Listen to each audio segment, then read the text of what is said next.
Do not adjust your TV set. We are at Wrigley Field here in Chicago for Cubs baseball on WGN Sports. It's a middle game of a weekend set, and we welcome Cub fans around the country watching on WGN America. America's home for baseball. The Braves today try to clinch the National League East with a win. The Cubs try to keep them from doing that. 6 homers over their last 2 games. We'll have the lineups and all the action right around the corner.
Budweiser.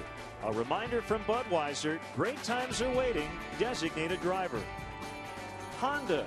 Visit your local Honda dealer or go to shophonda.com for current offers. And by AT&T. Find out what's possible with products and services from AT&T. Rethink possible.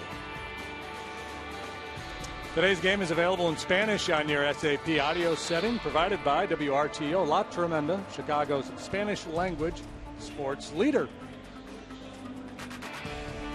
And Chicago Cubs baseball in high definition on WGN TV is brought to you by Xfinity, your home for the most live sports. Special happy birthday wishes go out to Cubs chairman Tom Ricketts. He would love to celebrate this big day with a Cubs win.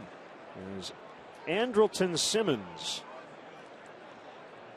in the leadoff spot today for the Braves, facing all-star Travis Wood, and we're underway. First time Travis has ever faced the Atlanta Braves, coming off 2 very good starts on the road trip.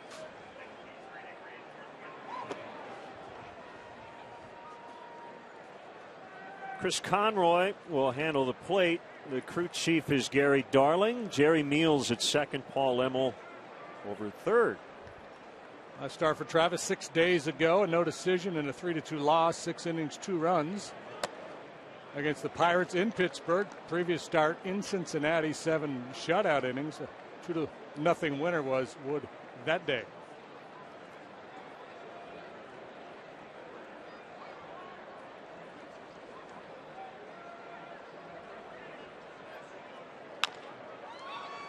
Charged by Castro, and he gets his man. Let's get the rest of the Braves starting lineup. Top 2 home run teams in the National League. Braves out homering the Cubs by 4 at the moment. Justin Upton coming up. Freddie Freeman hit a homer yesterday. That is Chris Johnson at third, Evan Gaddis in left, Gerald Laird the catcher, Dan Uglas at second, B.J. Upton in center, and Chris Medlin the pitcher.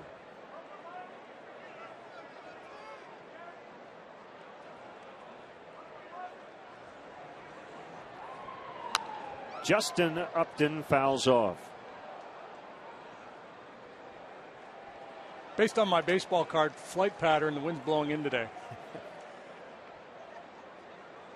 So both of these pitchers will benefit from. They're both fly ball pitchers. Wood more so than Medlin. Outside.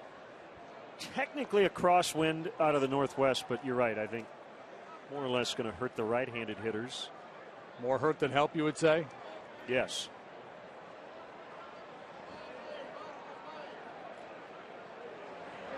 Swing and a miss. This one and one more for Travis Wood to try to get back to 500. He's 8 innings shy of 200 for the season, and what has been a really nice year for him. The league hitting just .219. He's been among the league leaders in that category all year long, and that whip is awfully good too. Walks plus hits per innings pitched.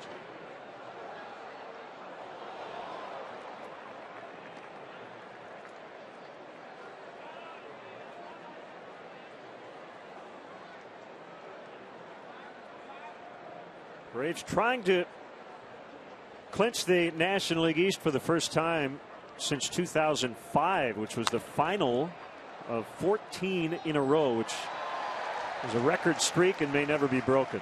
I know records are made to be broken, but that falls under the "you got to be kidding me" category.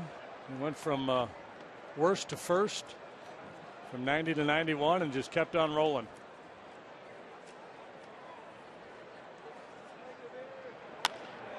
Fly ball out into right center. It's going to slice and make it a pretty easy play for Nate Scherholtz. Well, let's see who joins Nate out there for the Cubs this afternoon. Defense for the Cubs brought to you by Toyota. Let's go places. Now lefty outfield of Bogusevic, Sweeney, and Scherholtz. The infield is Valbuena, Castro, Barney, and Rizzo. Deanna Navarro behind the plate. Wellington Castillo is out for the year with a knee injury. Travis Wood on the bump. As we mentioned, this is his 31st start of the year. Freddie Freeman takes a strike on the outside. 3-run homer yesterday. 103 RBIs on the year. Second most in the National League.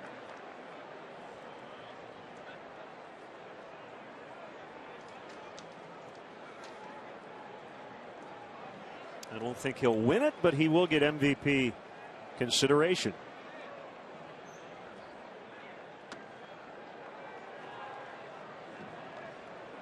Anybody with over 100 RBIs, that gets the attention of a lot of the voters.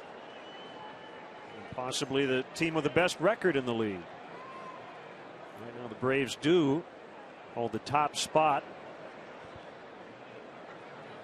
Game and a half ahead of St. Louis. As Wood goes 1-2-3 in the top of the first. The Cubs are coming up when we return.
Toyota lets go places. 6 homers over their last 2 games. Castro, Valbuena, and Rizzo at the top. Navarro getting a lot of action here down the stretch because Wellington Castillo has a knee injury, suffered 2 days ago, and he will not play again this year. Sherholtz in right, Sweeney in center, Bogusevic in left, Darwin Barney the second baseman, and Travis Wood the pitcher. Defense for the Braves. You see the Upton brothers in the outfield. They're joined by Evan Gattis. All eyes on Andrelton Simmons. He's probably going to win 10 Gold Gloves before he's done. Uglas up the middle with them. Johnson and Freeman on the corners. Gerald Laird, the veteran, is behind the plate. And right-hander Chris Medlin, 27 years of age, 14-12 with a .332. He's a 4-pitch pitcher, fastball, change, curveball, and a cutter, but fastball, change, curveball primarily for Medlin. Not a hard thrower, command guy. 5'10", 190. 27 years old.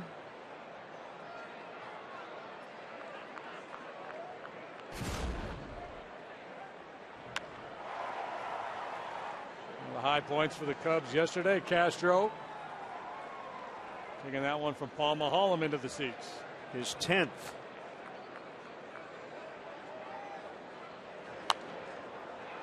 Medlin's made 3 starts here in September, and he's won all 3. He won 8 of his last 10. He's not been pitching with a lot of run support, but he hasn't needed it. 4-0 in his last 4 with an .098. No home runs over those 4 starts. Last year, as a starter, he was 9-0 with an .097. Started the year in the bullpen. He'd been coming off some injury problems. So the last 2 years, 41 starts, 23-11 with a 2.47 earned run average. That one hit very hard by Castro as he lines into center for a leadoff single.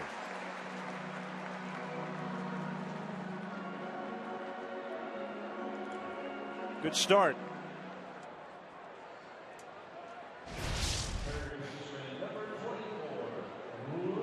Shooting for that outside corner, and Castro leaning out and pinging that one to center field for a leadoff knock.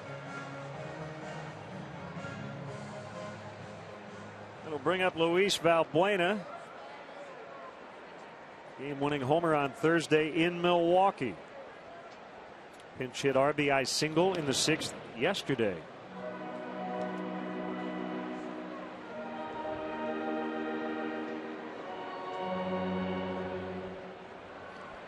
Cubs have gotten 30 homers combined out of the third base position this year, tied for 3rd in the majors. And Lynn's going to play tricks as Ugla makes a catch.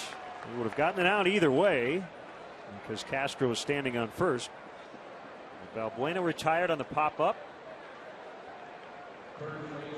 Would have gotten it out, but he would have lost style points had he not caught that one. But there could be some adventures on pop-ups and fly balls today. That wind has really picked up considerably.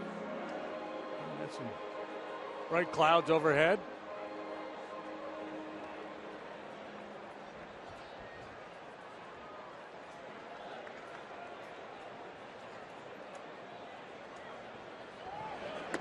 Rizzo's been swinging it well the last couple of days after going through a prolonged slump, showing signs of coming out of it.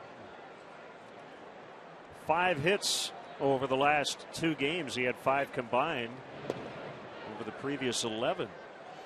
Yeah, and not just hits, but a lot of solid contact.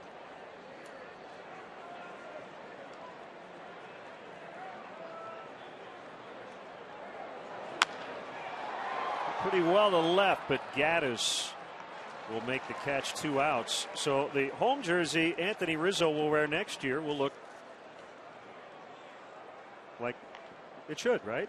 Yeah, there you go. Rizzo 44, unless there's a. But got a special patch. That's the 100th anniversary Wrigley Field logo. That is sharp. We've got all kinds of good stuff in here. A lot of swag over there. Yeah. This might be my favorite, though. the cap. An official Wrigley Field 100th logoed items.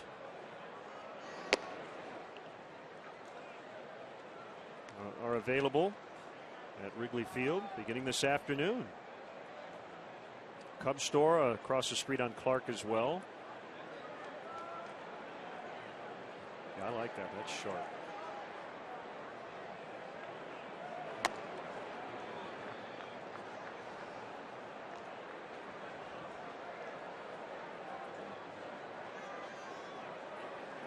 Pretty neat. The Cubs opened up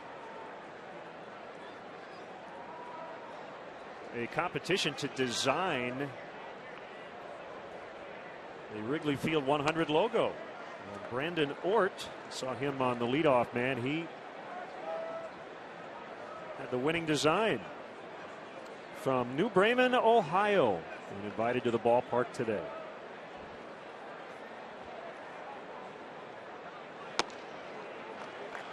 Navarro takes a 2-out walk.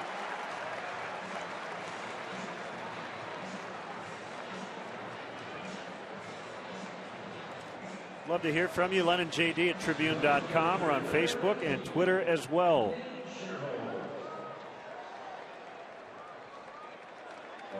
The thing I like about the logo, you've got the marquee incorporated, obviously the ballpark in the background, but while the Cubs colors are red and blue and white, green is a really important color here. All the seats are green. I think that color represents the ivy as well. Scoreboard. Scoreboard.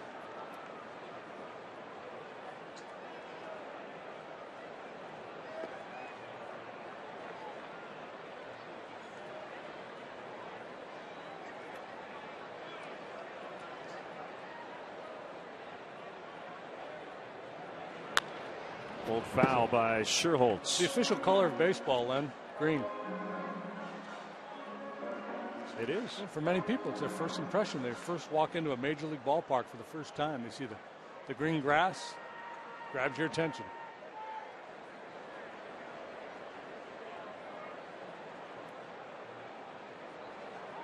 All the green that the players make.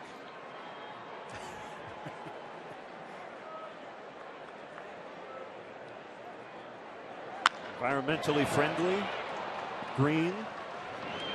As Sherholtz grounds out to end the first inning. Cubs President of Business Operations Crane Kenny along with Brandon Ault as they unveiled next year's special Wrigley Field 100th logo.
Game along with Dale Swaim. Log on to WGNTV.com right now.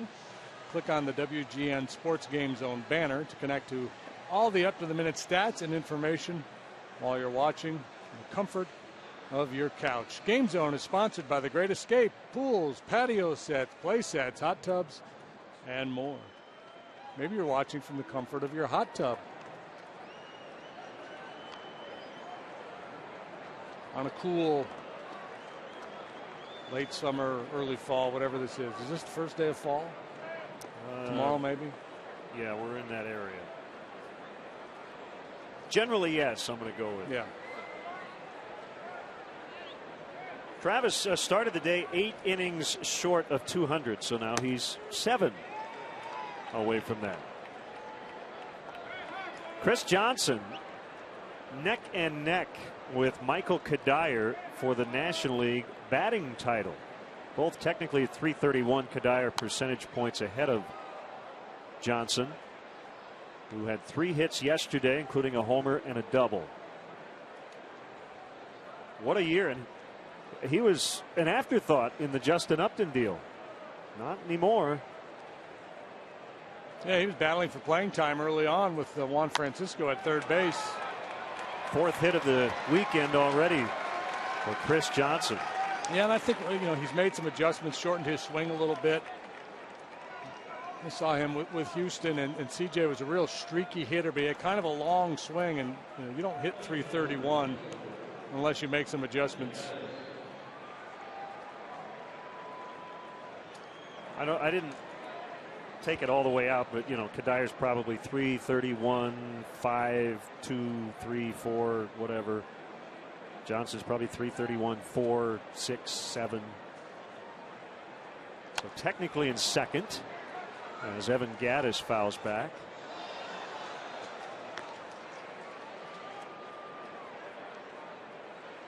Although I guess if there's a 5 and a 2 after the .331, they might round up. So scratch that.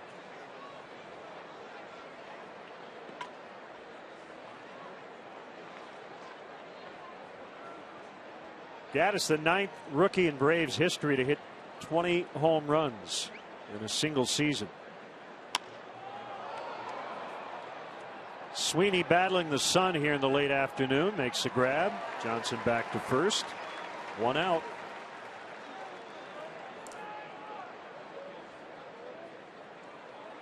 Cub fans, don't forget to check out Len and JD's baseball blog at WGNTV.com. Sponsored by Jeff Vukovich, your nationwide insurance agent, serving the area for 34 years. To join the nation, contact Jeff at jeffvuk.com. Nationwide is on your side. Today on the blog, we honor the Cubs guest services department. Check out the Wrigley 100 logo and the fine minor league reports from the leadoff man as well. And we would like to thank Randy Wayhofer, Nick Gillespie, Robbie Aaron, and Wayne Randazzo for their fine reports all season long.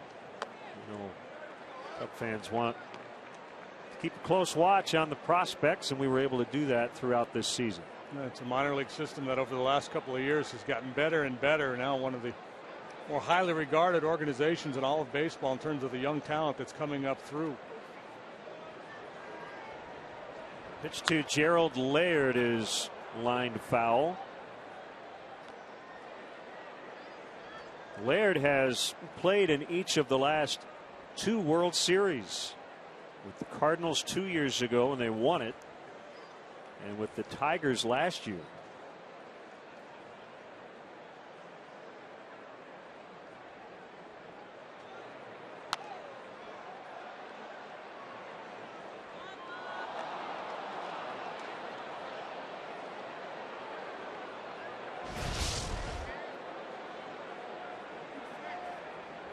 Ooh, good choreography, yeah. That's what Rizzo and Navarro do after a home run, isn't it? That's where it starts. Short lead by Johnson. The 1-2 is a called strike 3.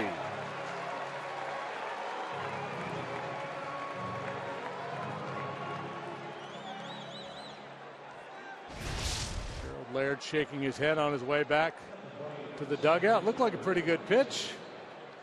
borderline. Maybe a touch high. Gerald not real happy right now with Chris Conroy. Gerald, you got to coexist with him, though. You're going to be squatting right in front of him for about 3 hours today.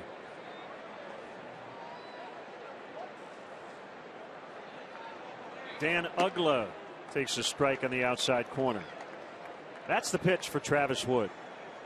He always was a glove side guy, inside to righties. He has really found his arm side command, and that has made him an all-star, both sides of the plate. There it is again. And he does it with a couple different pitches. Well, 3 pitches actually. He'll throw his backdoor cut fastball out there, he'll throw a 2-seam fastball that's running away from the right-handed hitters, and of course his changeup. He'll throw from that same slot and throw it out there about knee high and just drift it off the outside corner.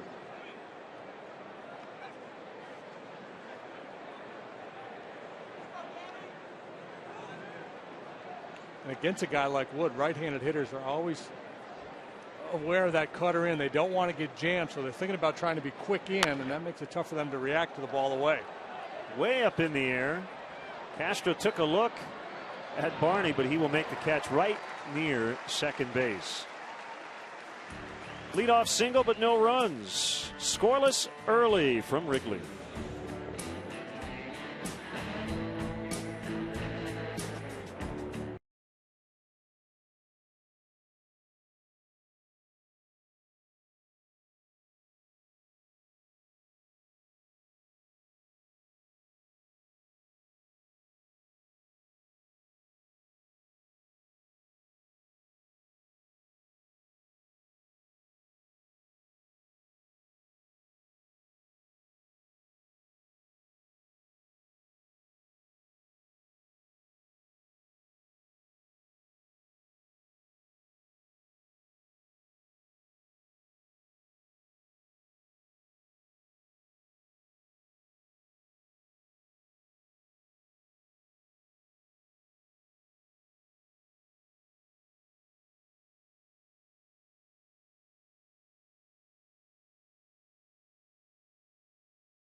Comcast, JD had the honor of speaking to the Wrigley Field Guest Services Group and also got to announce this year's award winners honored before the ball game.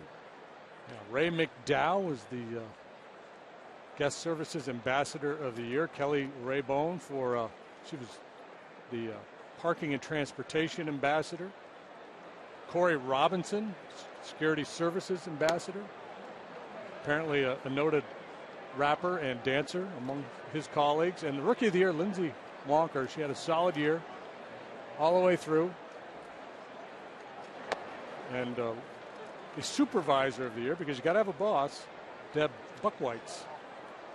Now we understand Lindsey was a September call-up last year, but did not have enough days to. Didn't qualify. Right. No. So still a rookie this season. Ryan Sweeney breaks his bat, leaping catch on the soft liner by Uggla for the out. Get peace of mind with Xfinity Home, the total home security and home control solution that keeps you more connected to what matters most. Medlin all about command and changing speeds. He's not going to overpower you.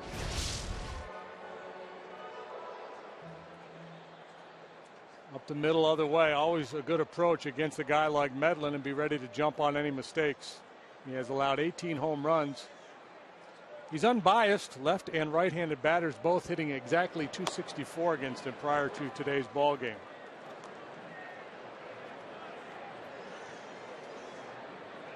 You referenced last year, starting the year in the pen, he had Tommy John surgery, 2010. That ball rolled into right. Bogusevic is aboard. 2 games in late September in 2011. Started last year in the pen, joined the rotation on July 31st. 9-0 in 12 starts. He did lose the National League wildcard game, but he finished last year with a stretch of 23 consecutive regular season starts, which were all won by his team. Dating back to 2010, that was a major league record. And then he would drop his first start of this year. I mean, for most guys, that's about 2/3 of a season. His team won every start. And so when Freddie Gonzalez took that little magic 8-ball in his office and shook it up, will we win today with Medlin on the mound? It never said outlook fuzzy. Yes.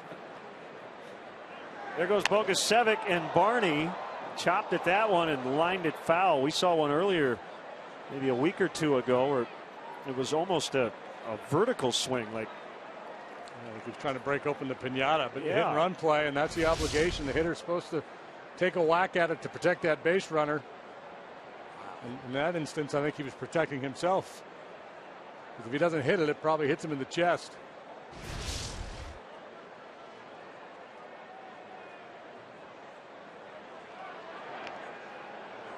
Pretty good move by Medlin. The Braves, as a staff, have picked off 17 runners at first base, most in the National League. Well, that's a really good right-hander's move. Quick feet.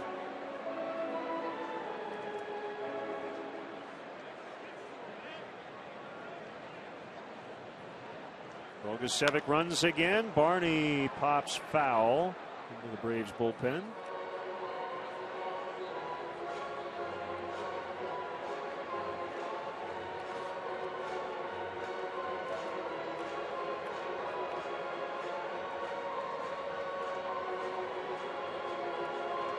Cubs haven't beaten the Braves yet this year.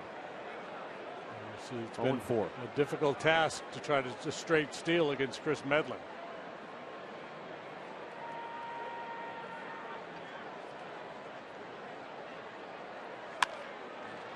This will take Simmons right to the bag. An easy 6-3 double play, which is what the Cubs were trying to avoid with the hit and run.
Universal replay of the game. Does it need description? Happy birthday, Bill Murray. How about that? Find out what's possible with product and services from AT&T. Rethink possible. Today's Bill Murray's birthday? It is. Yeah, that was last year. How old is he? Bill Murray is, I don't know. I'm going to say, well, I don't want to No, you don't want to overdo it. Yeah.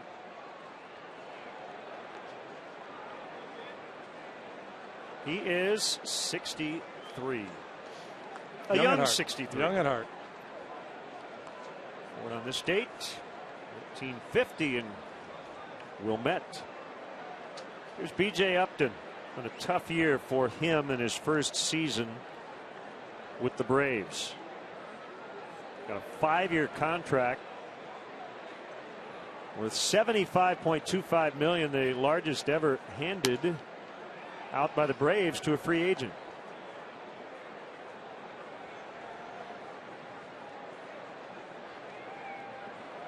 He struck out in about a third of his plate appearances. Drives that ball out into deep left center, way back there, and caught by Sweeney. Into the vines, and of course the bricks. It's like he's cut up a little bit on that right arm, but he made the catch. Wow, a spectacular play by Ryan Sweeney. It was a similar play, which he broke his rib earlier this year, going the other direction. This time he pursues all the way to the brick wall. Into the bushes he goes. That's a pretty play.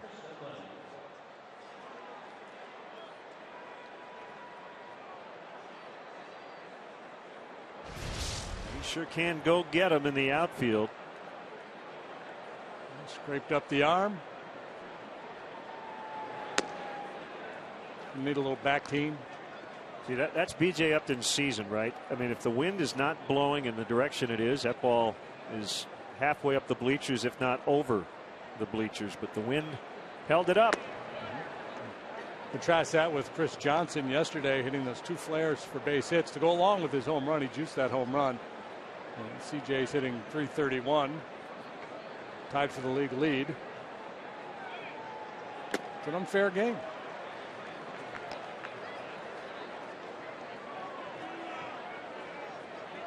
One and two to Medlin.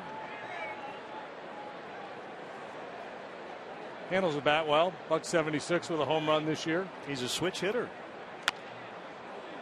Ground ball right to Barney.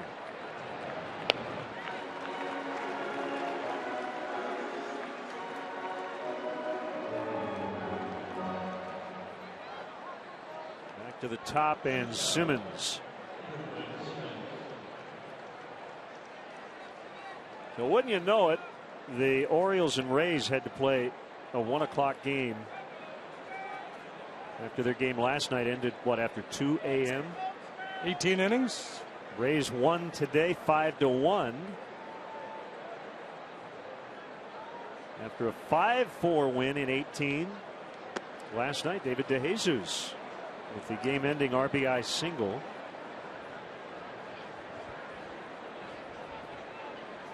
Six hours 54 minutes.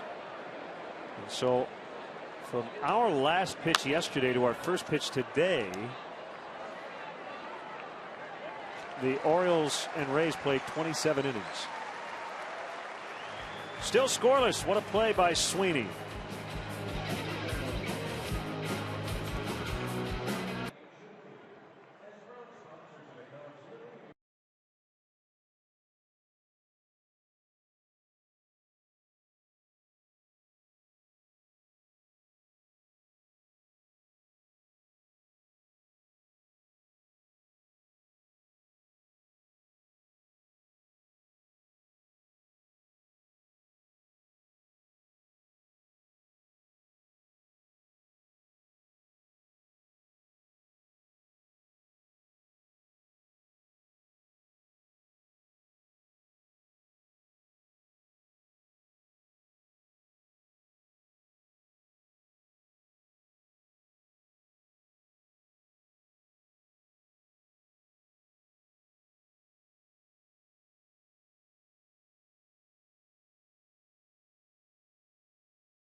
Honored Kyle Hendricks and Javier Baez, pitcher and player of the year in the Cubs minor league system.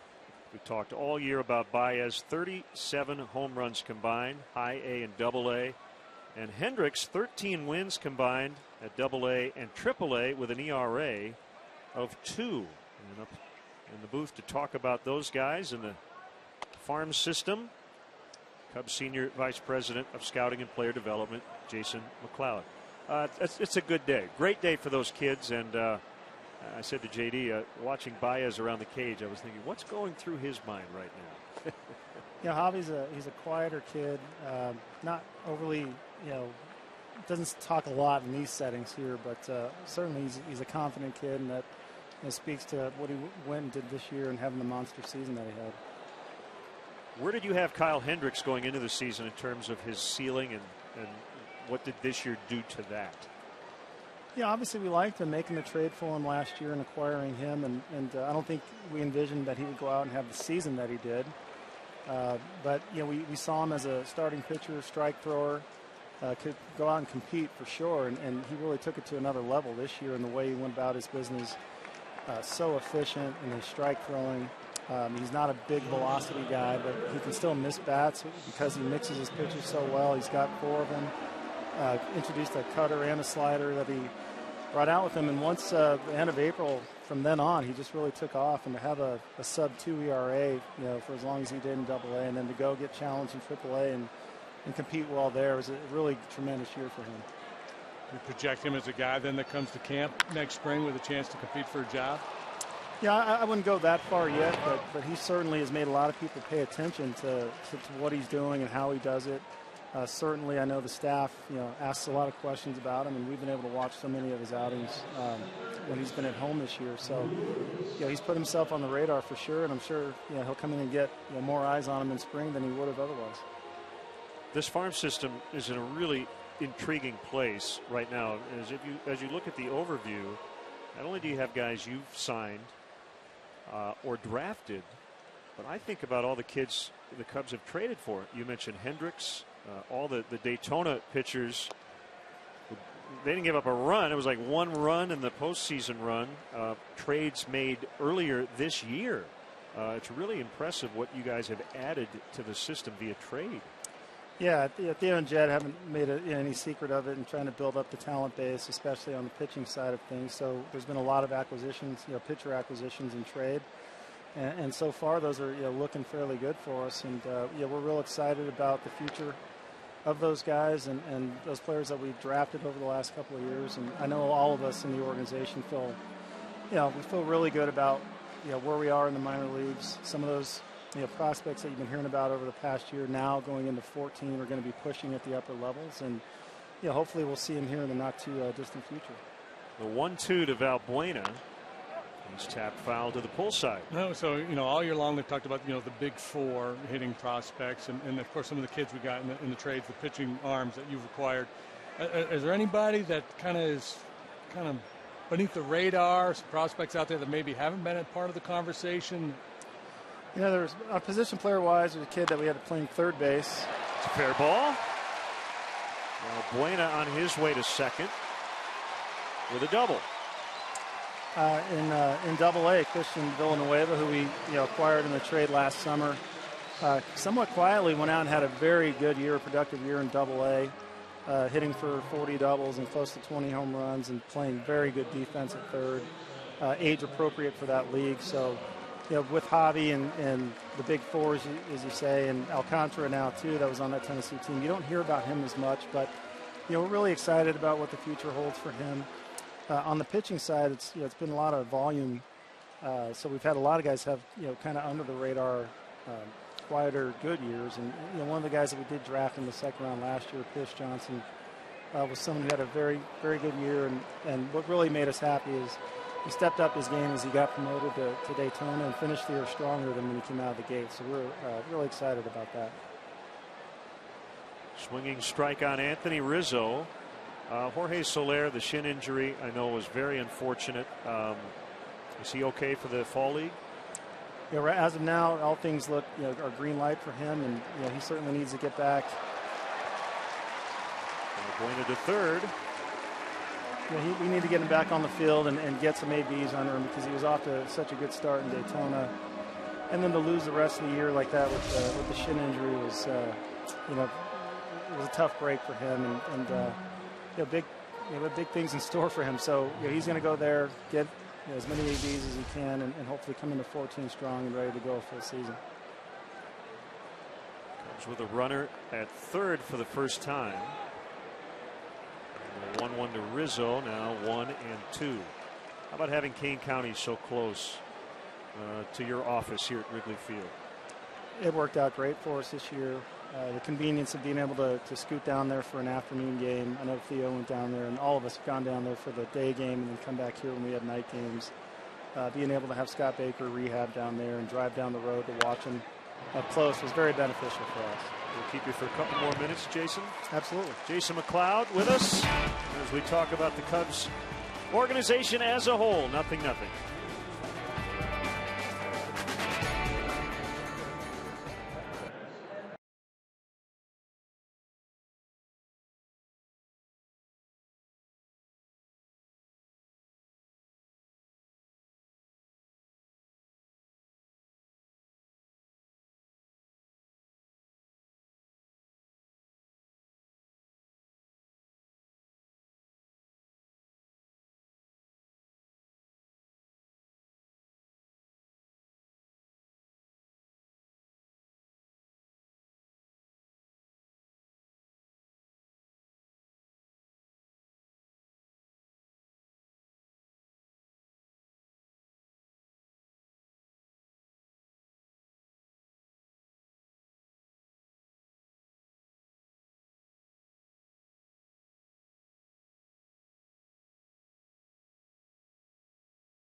Fourth inning, Braves and the Cubs on a gorgeous day here at Wrigley Field. We're with Jason McLeod, Junior Lake, 57 games into his major league career. Has been basically a 300 hitter since he got here. You can tell he's got a lot of raw ability in the outfield.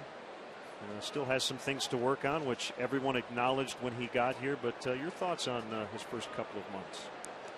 Pretty amazing to see what he's done, considering that he missed so much time of the minor league season earlier this year with the rib injury.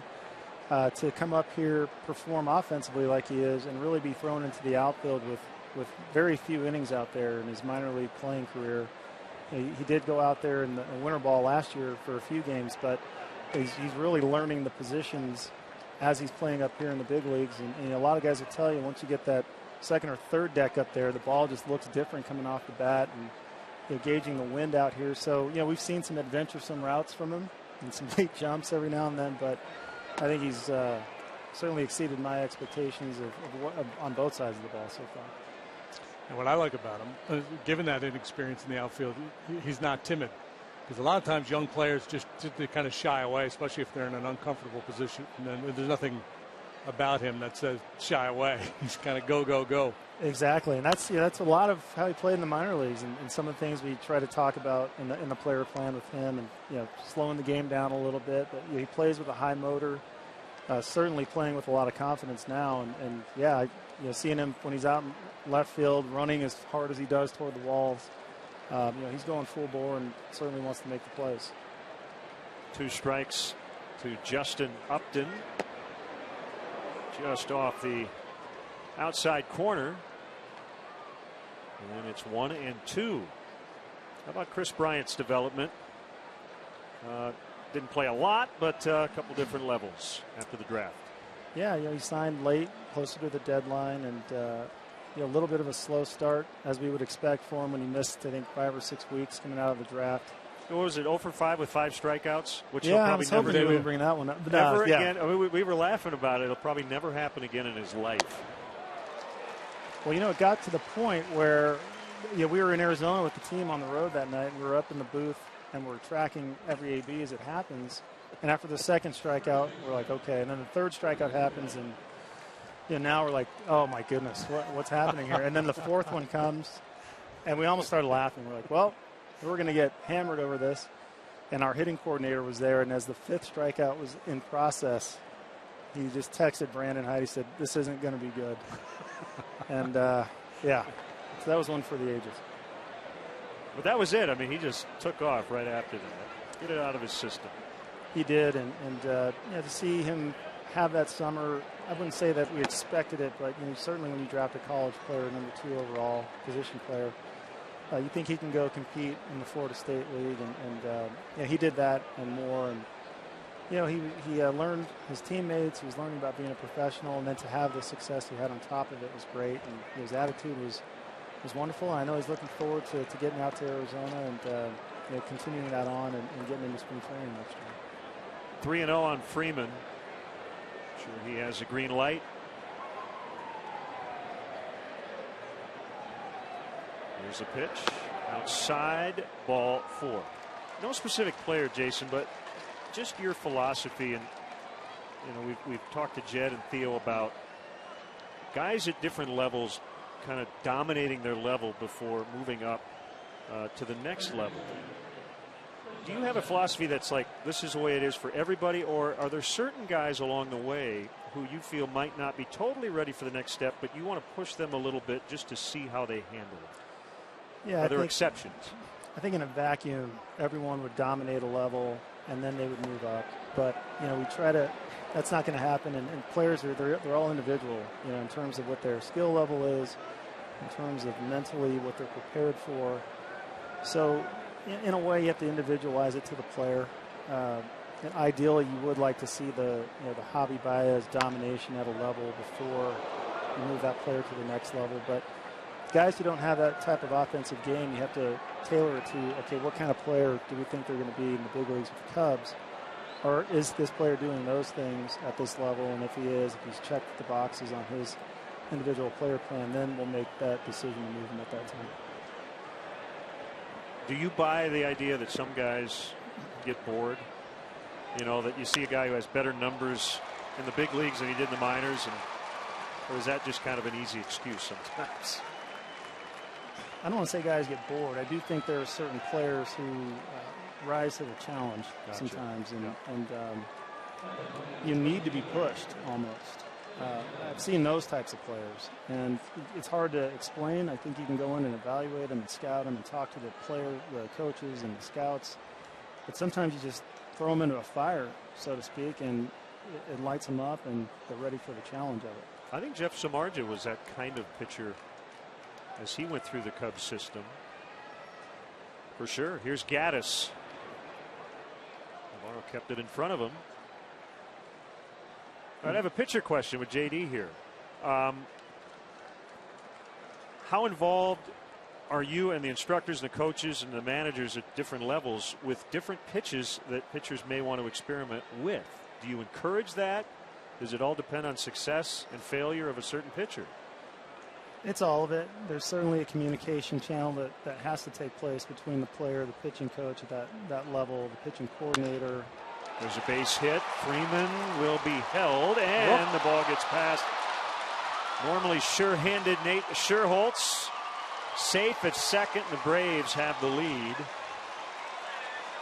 No RBI for Gaddis. It's 1-0. Well, you're right. A rare miscue by Nate Scherholtz out there. Maybe took a peek to find a base runner. Gaddis attacking early, as he so often does. Fastball off the outside edge. And Mr. Ludes, Nate Scherholtz. Well, you asked an interesting question, Len, because I just read a story on the Pirates, and because of all the the information about shifting, and so they've got this whole philosophy where they're shifting and they're pitching to the shift, throwing more two-seamers, looking to sink the ball, and more ground balls. And they said they started that in the minor leagues and worked it out. Is there a overall pitching plan? Are you looking for sinker ball guys? Are you pitching to a certain defensive scheme, for lack of a better word? I think it depends on the individual, and you know this better than anybody, and how where his arm slot is, and how his arm works, how the delivery works, and in terms of if you're going to give someone a two-seamer. Runners will hold. Laird grounds out. For us, certainly it's the development of the player has to go along with what they can and can't do, and commanding the fastball, if you will, and then the success, the performance that's going along with it. So, well, it's interesting in that, because obviously the guys at the top of the draft, the guys scouts fall in love with, are the kids that can light up the radar gun at 97 miles an hour. But that's not necessarily the two-seamer who's going to get a lot of ground balls. That's a power pitcher. So there's kind of a tension there. No doubt. And when you're in the draft, our board is littered with the right-handed pitcher that's 88 to 92-ish. Four-seamer, or maybe a small little telling two-seam fastball. And I think a lot of times those guys have to get into the system, and then depending on what their secondary pitches are, as they start rising up through the minor leagues, then I think that's when you really got to start tinkering with the fastball if for some reason he's not performing. Some guys have the 89, 91, and they throw it right by people all the time for whatever reason, whether it's the deception or the late life on the fastball or whatnot. So I think it is an individual thing. We don't bring pitchers in and try to say, okay, we're going to make this group of guys all sinker pitchers. 2-0 on Ugla. 3-0. He's got a base open. He's got B.J. Upton on deck. Braves with a run to take the lead, 1-0. How much of the big league club have you seen this year? I know you're trying to see as much as you can. I see at the ballpark a fair amount, but now with the minor league season's over, it's a little easier, right? Definitely, yeah. Pre-draft, I don't get much time around the big league club because we're just working on amateur scouting in the draft, and then in the summer, you try to make a run through all of your minor league affiliates and see every starting pitcher there. So it doesn't leave a whole lot of time during the summer. I mean, really mid-August through the end of the season is when I get to see the team the most. Ball 4, and that will load him up. One other individual player I want to ask you about, C.J. Edwards, who was a low draft pick and has really opened some eyes. Yeah, it's so far in his young career, it's a great story. Came out of a small town in South Carolina, late 40s as far as the round he was drafted in, and it seems like from the day he signed, he's done nothing but be successful. Really lean framed kid on a tall body, and he throws his fastball downhill with late cutting movement on it, and he'll throw what looks like to be 94, 95 mile an hour cutters at times, and the craziest thing is he's commanding it and throwing it for strikes. It's really rough on hitters. It gets on their hands quickly, and just a gem of a kid. And when we made the trade for him, we all have a lot of friends over there in Texas. They almost talked as much about the character and the makeup of the player and how much they're going to miss him on that end, let alone the prospect that he was for him. So, it's been great. It was a great month plus with him that we had him in the organization, and he's looking forward to getting out to instructional league, and he just wants to keep learning. He's a sponge, and certainly he wants to get here as quickly as he can. Wood trying to put away Upton with the bases loaded, and he does on the outside corner to end the inning. Cubs Senior Vice President of Scouting and Player Development, Jason McLeod. Always a pleasure, Jason. Thanks guys. Great being on here with you.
schedule. We're back on WGN tomorrow, 1 o'clock for the leadoff man. Then the Pirates come in on Monday night. Wow, they blew a 9th inning, 2-out, 3-run lead last night, lost to the Reds.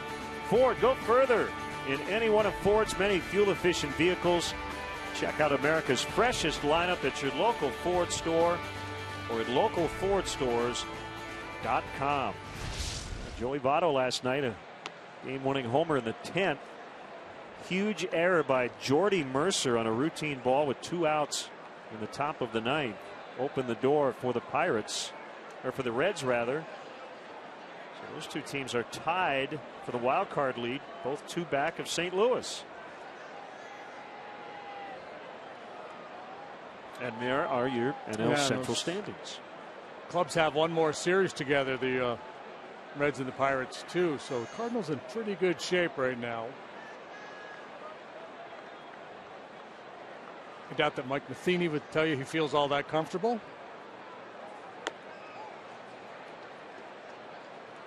Swing and a miss by Deoner Navarro. Thanks to Jason McLeod.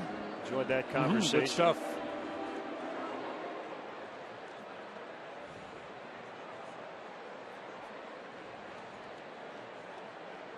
The Wood run was earned at the top of the inning, even though the Sherholtz error allowed Freeman to score.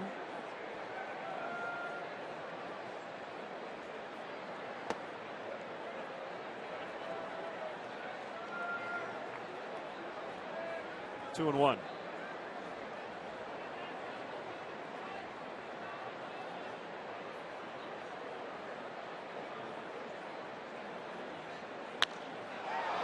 Hit the right pretty well, but it'll be handled by Justin Upton. As we check out the Cubs injury report, Wellington Castillo found out yesterday that he's going to have arthroscopic surgery on his right knee. He's got a partially torn meniscus, about 4 to 6 weeks. Recovery should be back at 100%, well in advance of spring training. The injury report sponsored by Illinois Bone and Joint Institute. IBJI, helping you move better so you can live better. Visit IBJI.com. This season finishes a little early, but it certainly finished strong. He was really good in the second half of the season.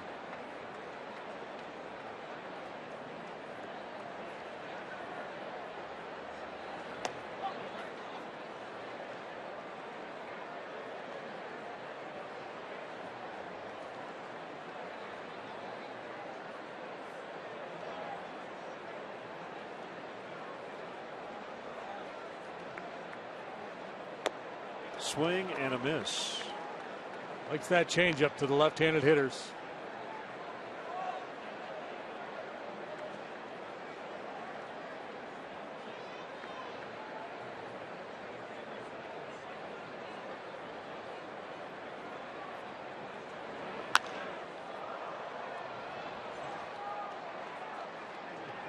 Gaddis with the catch, and let's step aside and see what's coming up on WGN.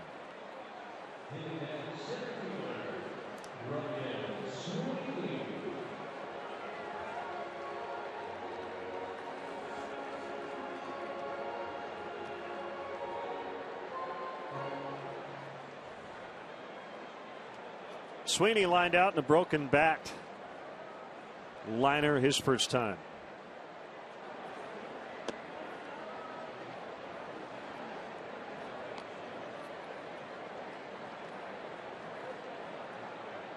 Edlin's from California, born in Artesia, California, 2-0.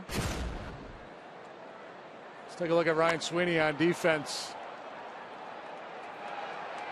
Giving up the body into the ivy, off the bricks. Nice play. Floated foul into the bullpen.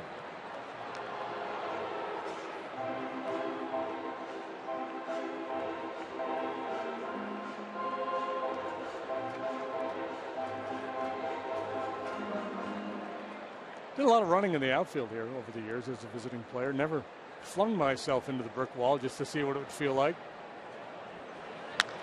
Imagine it doesn't feel good. Diving attempt by Johnson. He couldn't get it. Sweeney's got a base hit to keep the inning alive for Bogusevic. Yeah, I think that right there is a pretty good game plan for these left-handed hitters against Medlin because of the changeup and the running fastball away. Willingness to shoot it the other way. Probably a pretty good approach. Try to pull that one. Nothing good is going to happen.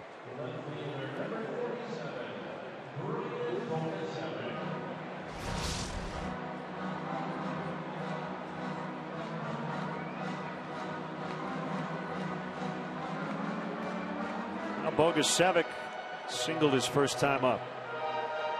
Southside native.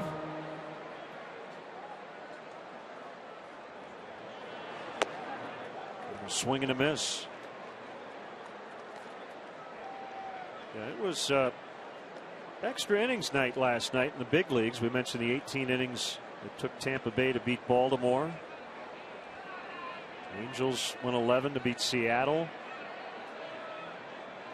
Cardinals and Reds winning on the road in the Central in 10 innings. And then you had a game that went 6.5. 2-1 Cleveland over Houston. Wasn't that long a delay either before they called it. Yeah, surprising that they would bang that one that quickly with so much at stake. Because Cleveland now is in wild card position. 84 and 70, a half game better than the Rangers. Half game behind Tampa Bay, so they would have the second wild card spot if the season were to end today. Sweeney goes, and that ball hit foul by Bogusevic. You got to believe all those other clubs that are in the hunt for the American League wild card are on the phone to the commissioner's office saying, "Hey, what's going on here?"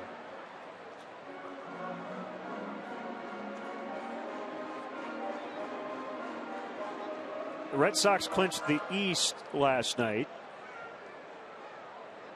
Their first playoff trip since 2009. Max Scherzer won his 20th game. Tigers' magic number down to 3. A-Rod hit his 24th grand slam last night. That's the all-time record. He broke Lou Gehrig's previous mark. Andy Pettitte announced that he will retire after the season. That was before that game. Bogusevic swings and misses. Yankees shut out the Giants, final 6-0 today.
So don't miss your chance to come out and enjoy a game here at beautiful Wrigley Field. The Cubs will play the Braves tomorrow, and then the Pirates come to town for the final series of the season. Tickets are available for the entire homestand, including tickets in the Budweiser bleachers. To purchase those tickets, visit Cubs.com.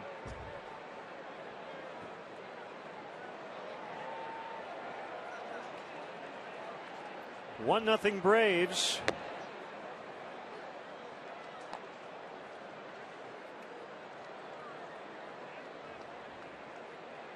Okay. Samardzija fan?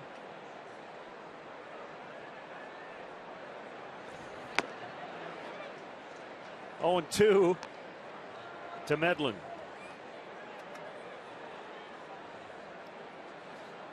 It's a shark, right? I guess, yeah.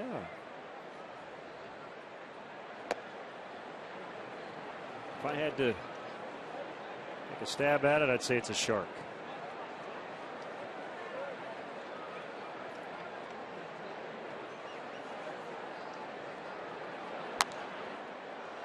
Medlin stays alive.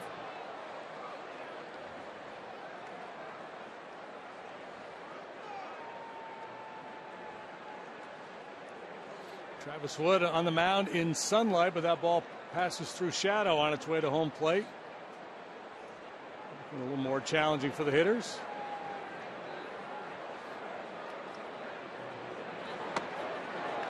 Swing and a miss for his 5th strikeout. Be part of the Wrigley Field's 100-year anniversary by buying a limited edition Chicago Cubs Radco glass ornament. Ornaments are $55. All proceeds will benefit Chicago Cubs charities. Visit Cubs.com/ornament for more info.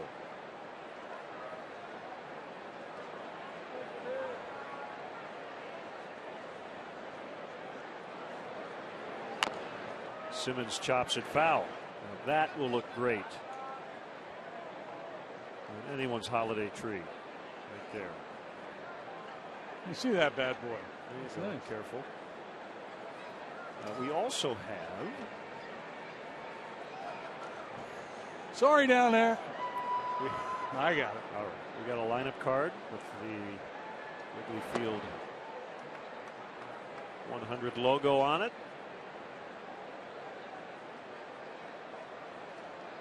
And the baseball next year will have a Wrigley 100 logo stamp on it. So that's not just a souvenir ball, that's the ball that they will play with throughout the year.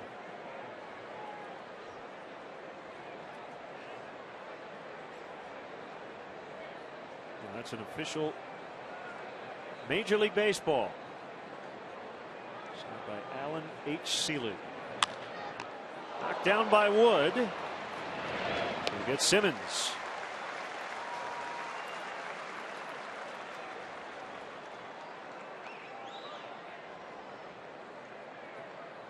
You know, we've said it all year long. Travis Wood does it all. He pitches well. He swings the bat, fields his position, holds runners.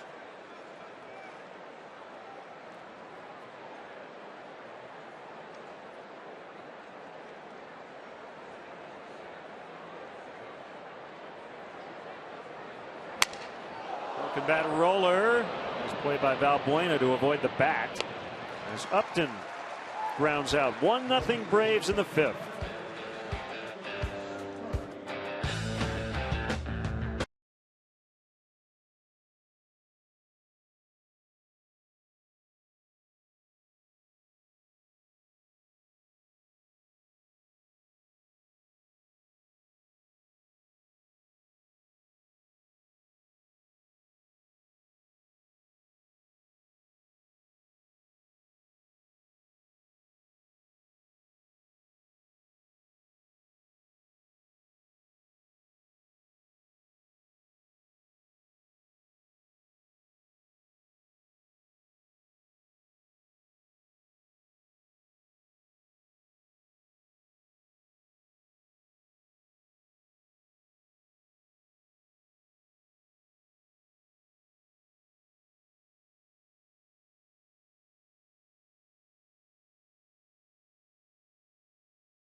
first.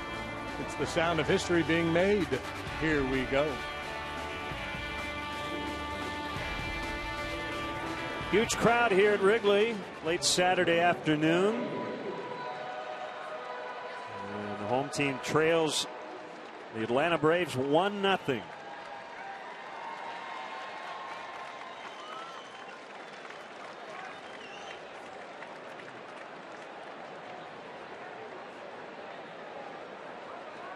Barney, Wood, and Castro. And yank foul out of play.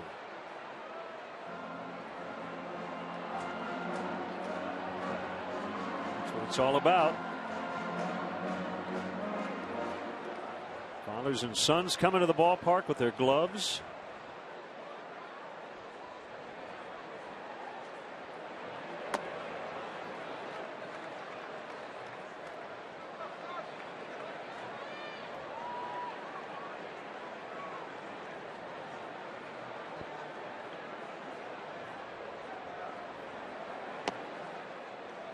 Try to catch a foul ball, maybe get an autograph or two. Throw down a couple of dogs.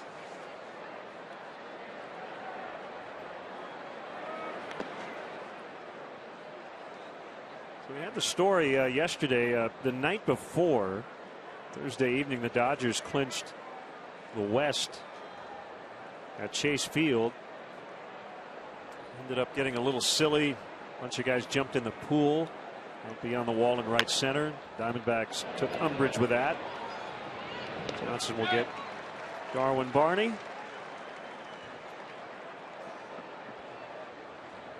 There's another side of it, and I know it got a little out of hand, but they always asked about, you never want a team to clinch against you, but said sometimes it's all right for young players to look across the diamond and see somebody celebrate. That's a nice carrot.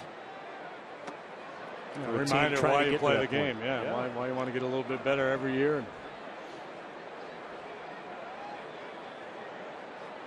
That's why you often see players on the other team just sitting in the dugout and watching. Simmons throws out Wood.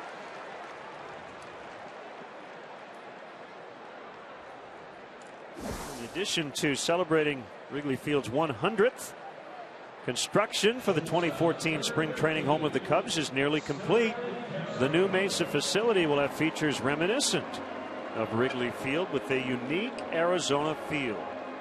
Fans can place a $100 refundable deposit to secure their priority seating for season tickets. The seating selection process starts this fall. For details, go to Cubs.com/Mesa.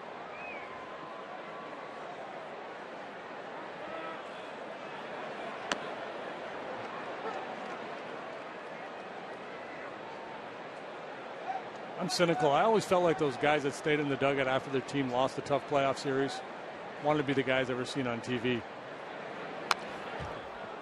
showing how much they cared about the fact that their team lost. Yeah, I said I'm cynical. I think in some isolated cases you're probably right, but I think in most cases it's just curiosity. Yeah, it's fun. Actually, it's kind of fun to watch it. When when it's a playoff loss, that's devastating. In this situation today, if the Braves win, the Cubs obviously weren't going anywhere. So it's curiosity. It's interesting, and there is that element of someday I want to be that guy. I want to be the one out there in the middle of that bone pile.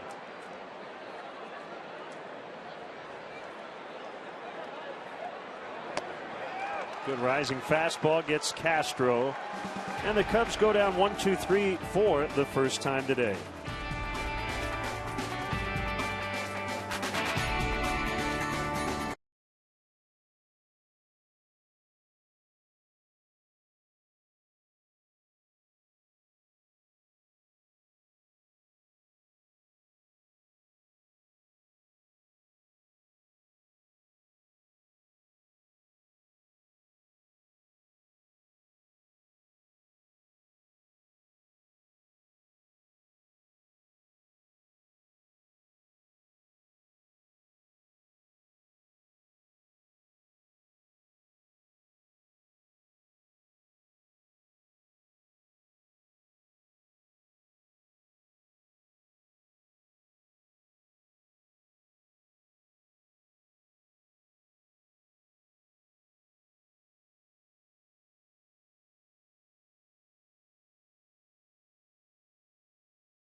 game summary. Pitchers in control of this one. Braves scoring the only run so far in this ball game as we head to the 6th.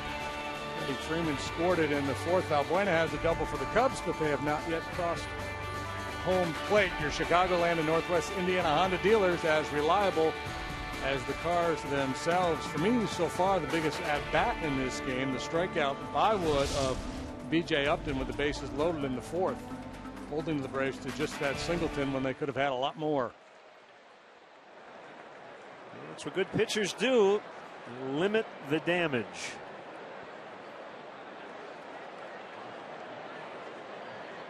Freeman, Johnson, Gaddis. Freeman walked and then eventually scored that go-ahead run. That was in the 4th. We're now in the 6th, and a big cut and a miss.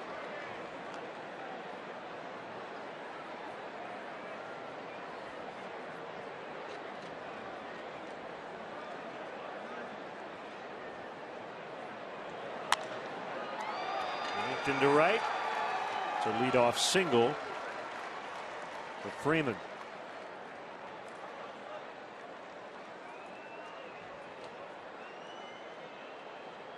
Helped the Cubs kick off Wrigley Field's 100th anniversary celebration in 2014 at the 29th annual Cubs convention. In January, hotel packages are still on sale at the Sheraton Chicago, and weekend passes go on sale this Tuesday. For more info, visit CubsConvention.com.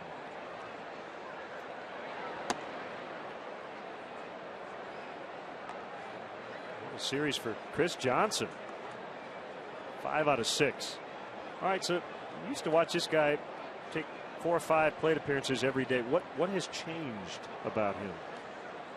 Yeah, I think it's just a willingness to take a little quicker path to the ball. His swing tends to be long, or has tended to be long in the past. He's never a bad hitter in terms of average. But he's 50 points above where he was last year. Yeah, he was always a streaky hitter. When the Astros first traded him to the Diamondbacks, he went off, and they thought, oh my goodness, we got the best hitter on the planet. And then he cratered, and so this year there just hasn't been that significant drop off. He's just been steady as she goes. And it comes with being in the league for a while too. Sherholtz tracking, and he makes a grab on the track, sending Freeman back to first base. And the more at bats you get, the more familiar you become with the different pitchers around the league. And that's why, you talk about a guy like Anthony Rizzo and what you expect from him going forward. It's a year of adjustments for him. It's a lot of at-bats for most players before they, quote-unquote, figure it out. Well, today is Johnson's 136th game of the year.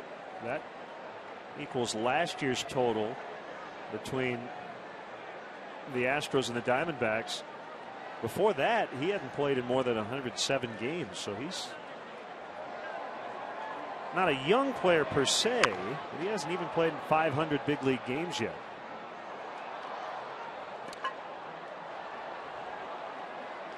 Now batting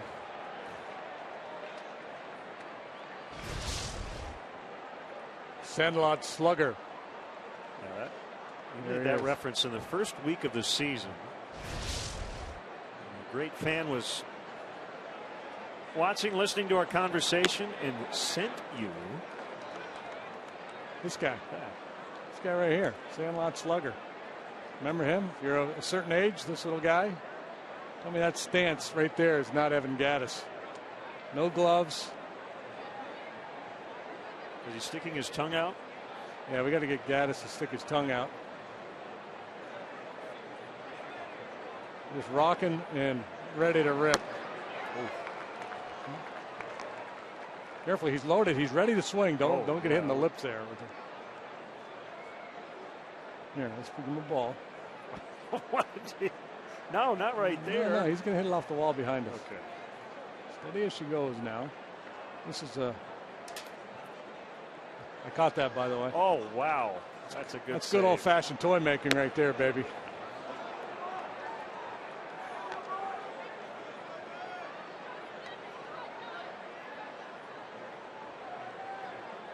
And I wish we had the letter that came with this. We don't, but there's some good fans from, I want to say they were from Florida.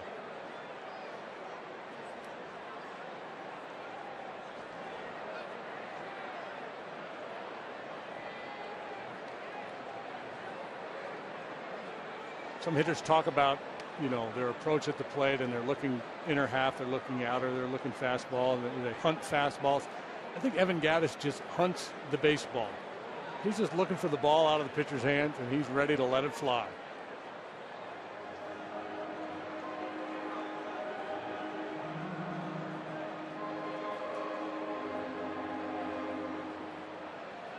Some players overthink this game. Gattis just reacts. His hitting coach, Greg Walker.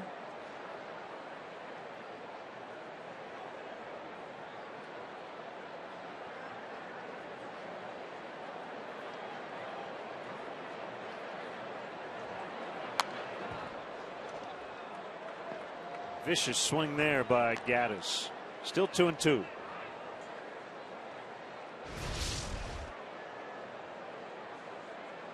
Strong legs. Really leans heavily on that backside. Reminds me a little bit of Jeff Bagwell. Pronounced squat.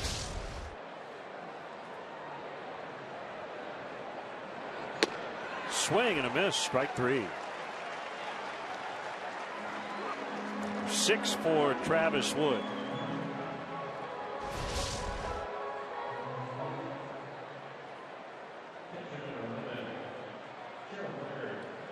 The cutter. It's been his go-to pitch all year. Just a little late movement, a little depth to it.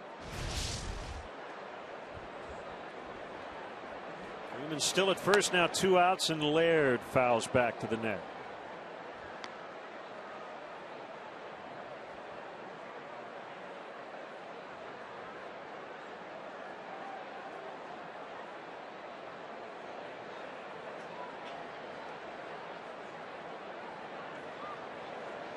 Bailey and Burnett, great matchup tonight. Reds and Pirates. And a big one.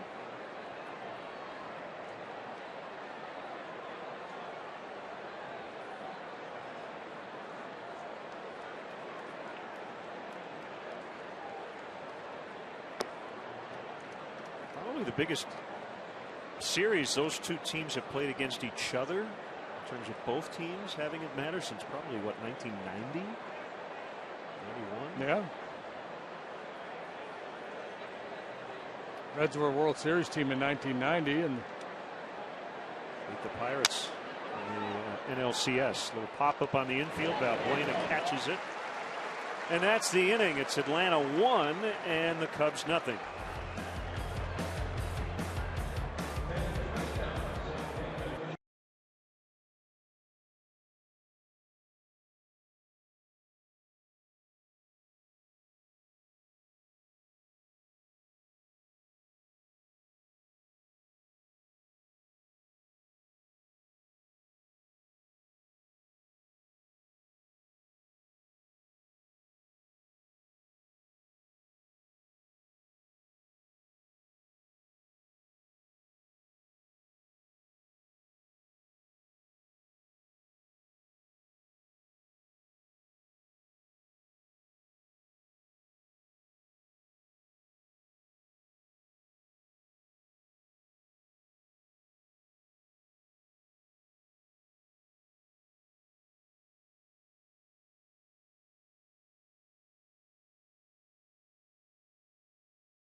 Sixth. if a Northside player hits a grand slam during the 6th inning, Daniel McGuire of Aurora will win an all-new 2014 Mazda 6. Go to WGNTV.com/contests for your chance to enter to win a Mazda 6 in select games on WGN TV. Sponsored by your Chicagoland and Northwest Indiana Mazda dealers.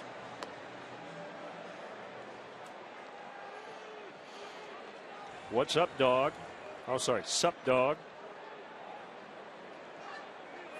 He's wearing the hot dog shirt while eating a hot dog. He's committed.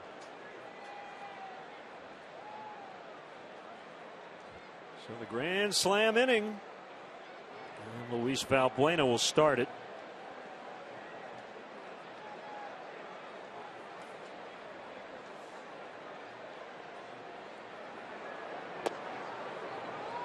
Outside, ball 1 on a breaking ball to Luis. 1 for 2 with a double. Two good pitchers who have been pitching well lately, so no surprise we're in a 1-0 ball game in the bottom of the 6th.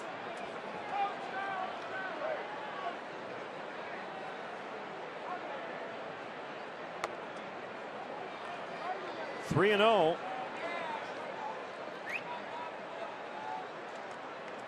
Rizzo on deck.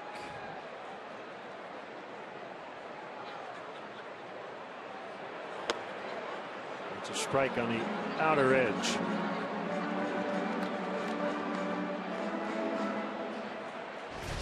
that the automatic 3-0 strike? 3-0 Leo, maybe? Probably. There's ball 4.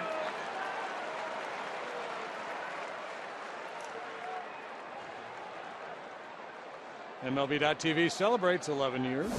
Watch every out-of-market game live on more than 350 mobile and connected devices. Visit MLB.TV today. MLB.TV, baseball everywhere. Tying run is on. Nobody out here in the 6th, and it's Anthony Rizzo ready to dig in. David Cross, actor and comedian, will conduct the 7th inning stretch today. Mr. Show and Arrested Development fame.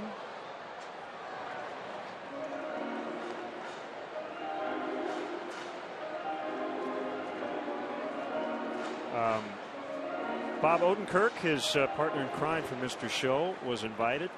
He's traveling, but we will make sure Bob gets a chance to do it down the road. He's from Naperville.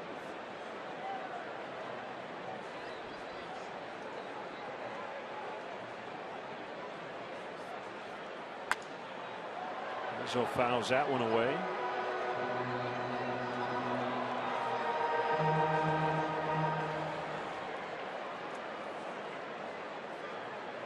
Medlin has thrown enough really good changeups to the left-handed hitters today where he's been able to get late swings on his 89-mile-an-hour fastball.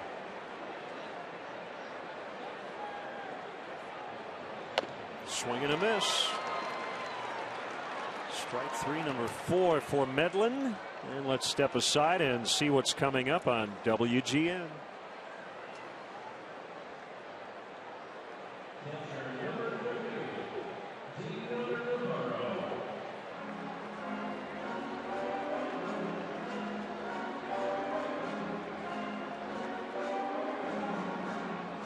Here's Navarro. He homered yesterday to tie the game. He's been really good at Wrigley in his career. 308 for the batting average, 9 homers in just 131 plate appearances.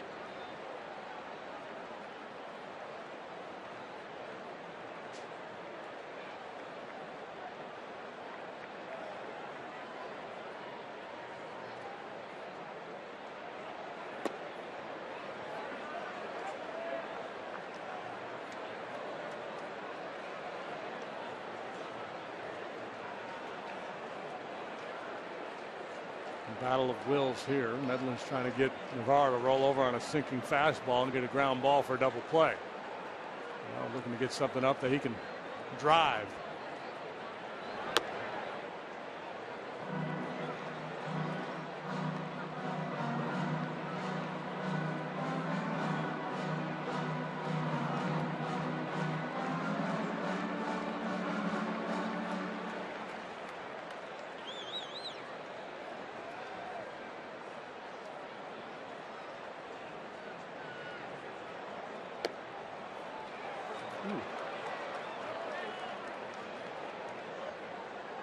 About that for a 2-0 pitch. Drops his changeup at the bottom of the knees, just off the outside corner. Gets the call.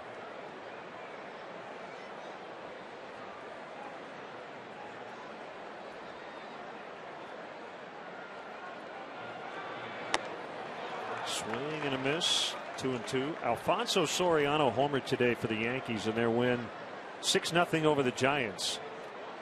He hit 17 with the Cubs in 93 games before the trade. He's hit 17 in 52 games. What a year. He's knocked in over 100. Whatever life the Yankees have in the wild card race, he is a big part of that. He's hit in 8 in a row now.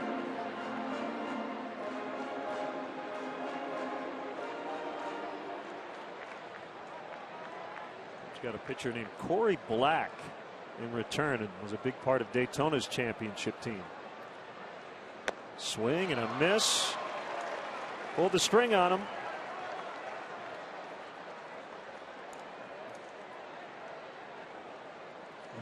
It's interesting, you know, Travis Wood, his MO is kind of in and out with the cut fastball and the two-seamer away and the backdoor cutter. Rather than more of a front-back type pitcher. Slows you down with the changeup, which is probably his best pitch. Gets you thinking about that changeup, then rushes the heater up there. We saw him do it with Rizzo. Here he stays committed to the changeup and gets a swing and miss on Navarro. But that's kind of the way he's been going about it with the left-handed hitters, and there's a whole bunch of them in the lineup today for the Cubs.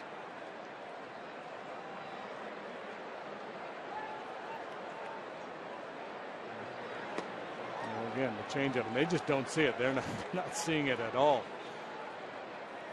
With Navarro, the switch hitter, there's 6 consecutive left-handed bats against Medlin, and sometimes it's better off to break those guys up a little bit, just to maybe nullify a pitcher's changeup, to get him out of his rhythm, force him to throw his breaking ball a little bit more, which he would do to a right-handed hitter.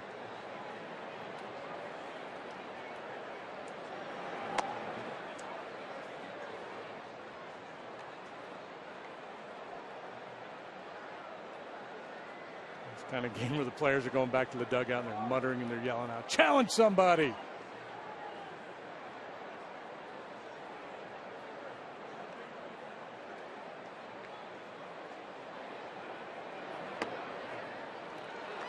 One and two. Valbuena walked to start the inning, but he's still at first with 2 outs.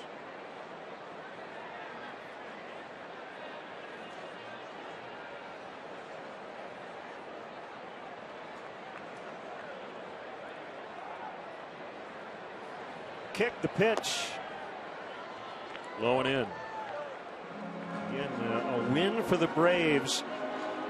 And they're the NL Eastern Division champions. They've been in first every day but one this season, and that was a day before they hosted the Cubs the first week of the season. Yeah, they lost to fall to 2-1. Fell out of first place, and that was it. They haven't been fewer than 8 games up in their division at any time since July 24th. Yeah, and if memory serves me right, when they got beaten that wild card game last year, and there was some speculation about Freddie Gonzalez and his job. And it seems to me that when we were in Atlanta, there was a lot of talk about it was important for them to get off to a good start. Well, they went 12-1 out of the gate. Yeah. A high fly to right. It is Upton to haul it in, and Medlin cruising through 6. It's 1-0 Atlanta.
Fan Cam.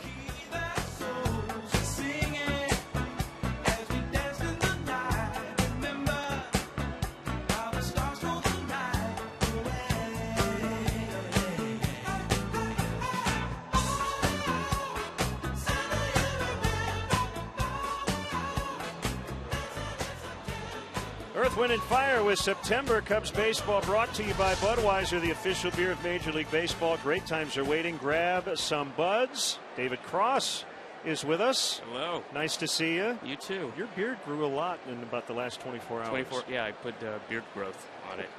Good fan cam, by the way. JD picked the music for the first time this year. Yeah. Excellent fan cam. Top 20 fan cams of the season. Easily, yeah. Very good. So David in town with Bob Odenkirk, Brian Posehn, and you did a book signing today. You had a great double bill, sold-out show at the Vic last night. Yeah, 2 shows. It was great, fun. And we got you to come out and sing the stretch today. I'm so excited and honored. I really am.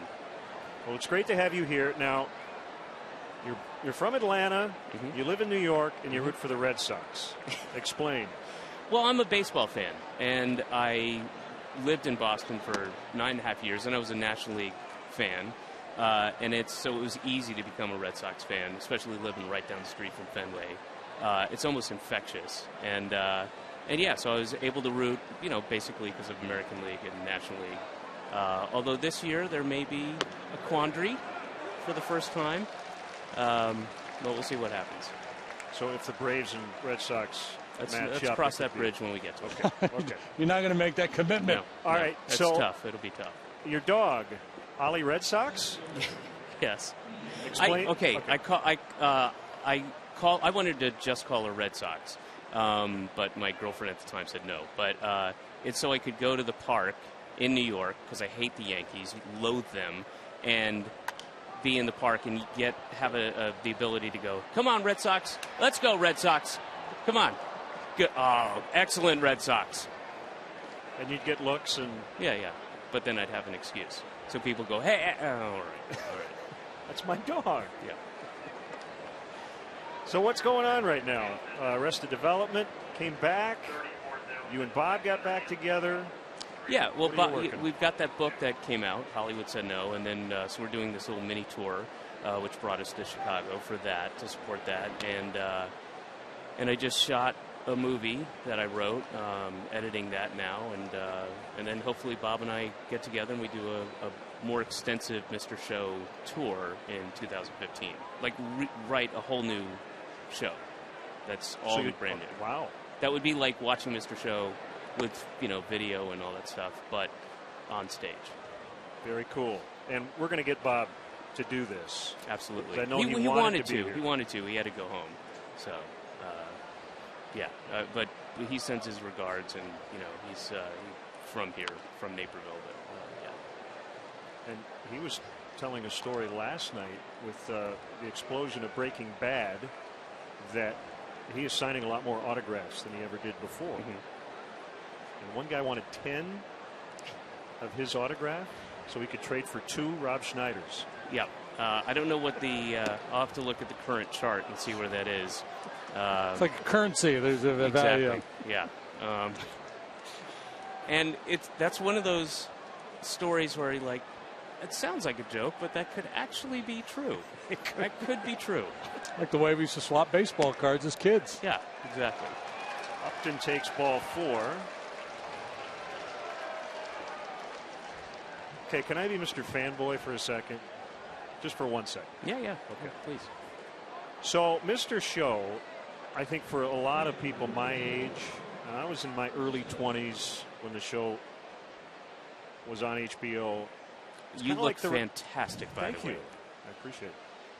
That's like the Ramones, the Replacements. It's kind of my comedic sensibilities, what I like, was formed by that show. Do you have a lot of people who tell you that, and do you agree with them when you hear that? It really was a groundbreaking sketch comedy show. Well, your analogy to music is I share. I know Bob does as well. And those groups were important to us and kind of spoke to us. And you get a lot of like-minded people who do say that, and I get it. I mean, we were huge Python fans, and I grew up in Roswell, Georgia, where there wasn't a lot of access to culture, let's say.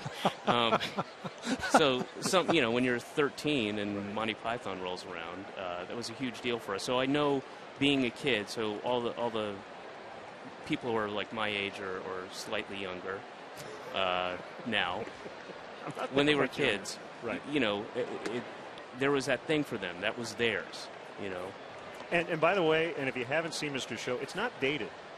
That's the beauty of the show, is that there's really very little in it that says 1994. Well, we made a conscious effort to do that, and not when we made fun of somebody, we wouldn't make fun of Paris Hilton, but the idea of Paris Hilton. So we never called her. You ready to sing? Yeah, we doing that? Here we go. Yeah. Yep, David Cross coming up with a stretch. Today's guest conductor for Take Me Out to the Ball Game, actor and comedian David Cross. All right, Cubs fans, let me hear ya. 1, 2, 3.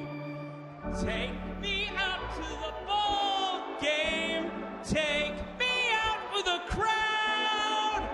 Buy me some peanuts and Cracker Jacks. I don't care if I ever get back, 'cause it's root for the Cubbies. If they don't win, it's a shame, 'cause it's 1, 2, 3 strikes, you're out at the old ball game. That was awful. Thank you very much. I'm so sorry. Next time, guys. Next time.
Nothing. Each team with 4 hits. The Braves today trying to clinch the National League East. Chris Medlin, a big-time performance. Travis Wood is keeping his team in the game. And Sweeney will lead it off.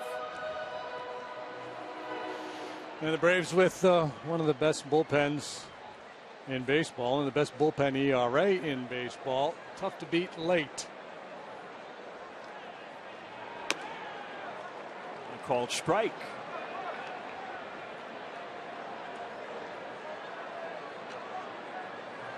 Not seen any action in either bullpen.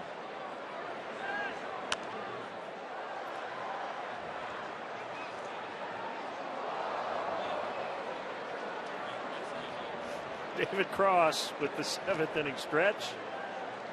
Man, he went up the ladder there, didn't he? Well, yeah. You just can't. You can't substitute enthusiasm. You got to be committed. You go all in. You push all your chips into the middle of the table. Once he started the high register, there was no turning back.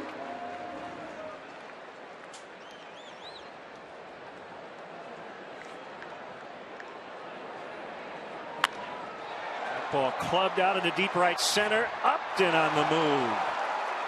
Makes the running catch. But here's how David ended the 7th inning stretch. 2, 3 strikes, you're out at the Old Ball Game. That was awful. Thank you very much. I'm so sorry. Next time, guys. Next time.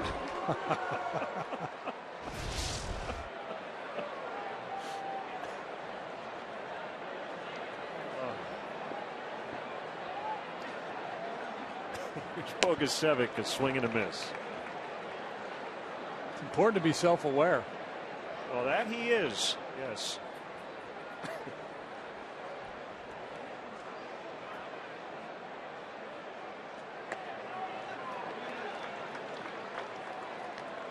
Two strikes on Brian. Ryan singled first time up. That came in the second inning. In the fourth, he struck out swinging. He swung and missed at 3 Medlin changeups. Taking another shot with one there. So that's the question for Medlin. Do you feel like, well, here's a guy just not seeing my changeup, and I can just keep throwing that pitch, or is he going to sit on the changeup and I'll try to beat him with a fastball? Couldn't make up their mind, so they threw a curveball. Pitch he hasn't used that often to these left-handed hitters today. It's been primarily fastballs and changeups.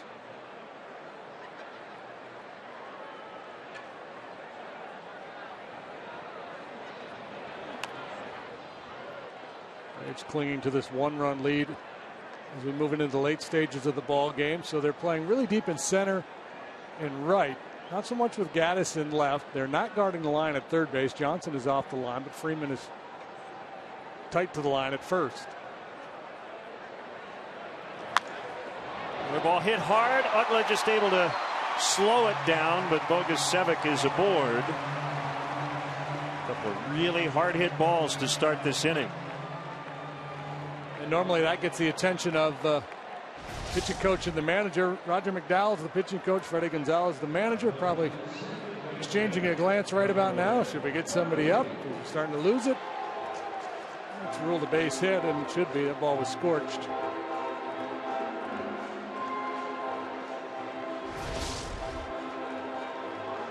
There you go. The second spitter making the call to the bullpen.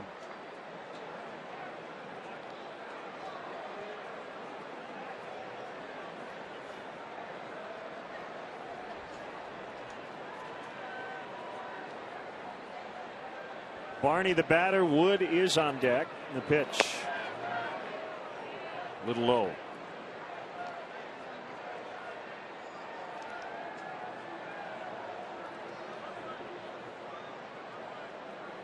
This combination back in the second that the Cubs were trying to play hit and run with.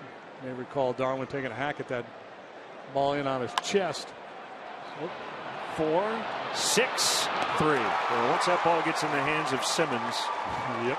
it's pretty much over. To the 8th, 1-zip Braves.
Budweiser, the official beer of Major League Baseball. From shutouts to walk-offs, we've been celebrating the greatest moments in Major League Baseball for over 30 years. Great times are waiting. Grab some buds. Honda. Visit your local Honda dealer or go to shophonda.com for current offers. And by AT&T. Find out what's possible with products and services from AT&T. Rethink possible.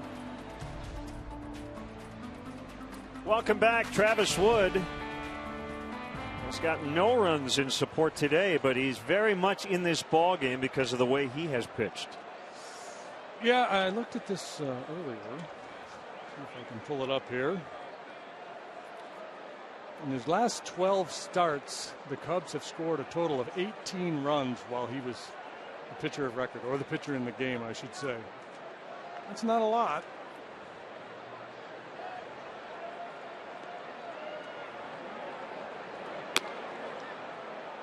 Matter of fact, it's very little. So this is not anything new for him. If he finishes this inning, he will have completed 200 innings pitched this year. That's a worthy goal for a starting pitcher. And again, going into spring training, there was no guarantee he would be in the rotation as Justin Upton racing around first and has a leadoff double to start the eighth. Chances of him finishing this inning just got a little bit smaller with that leadoff double by Justin Upton. He'll certainly face Freeman, the left-handed hitter, and then we'll see how Dale Swaim chooses to play it. Trying to go down and away. That ball stayed on the plate. Upton yanking it into the left field for that leadoff double. Freeman has been a beast with runners in scoring position this year.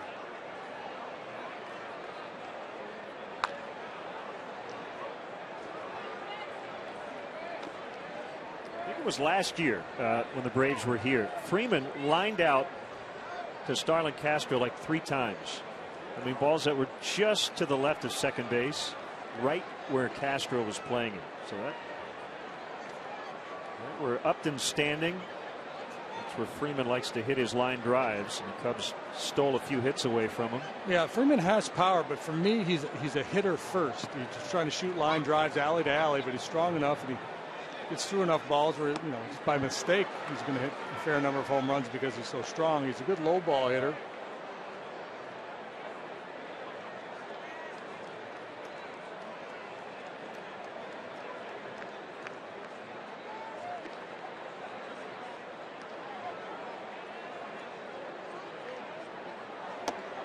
Almost clipped him.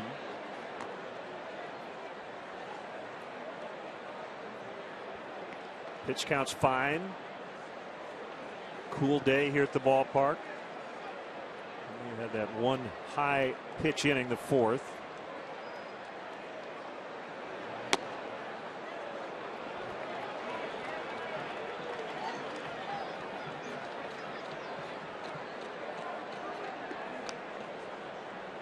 Yeah, and I've said this all year long, and I truly believe it. A manager's first priority is win the ball game. But in a situation like this, sometimes I think you defer to the player. In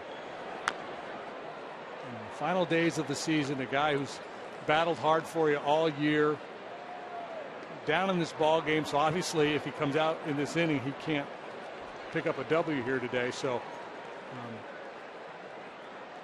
this would be one of the rare situations where you might defer to the individual as opposed to the team. If you went out and talked to him and say, hey, you feel good, you want to keep going? And he says, yeah, I might just let him keep on going. Oh, it's your game to win or lose. Go get him. From 0-2 to 3-2 on Freeman with Chris Johnson on deck. Giving you a lot of first names today. They've got Chris, Elliott, Reed Johnson, Justin Upton, B.J. Upton, Freddie, Joe, Hank, Sid Freeman. Just making up names right now. I'm scanning my roster. Ball 4. His call-ups. That's his 4th walk. And here comes Dale. I get the sense that that conversation is not going to take place. He's going to go ahead and make the move, and he did.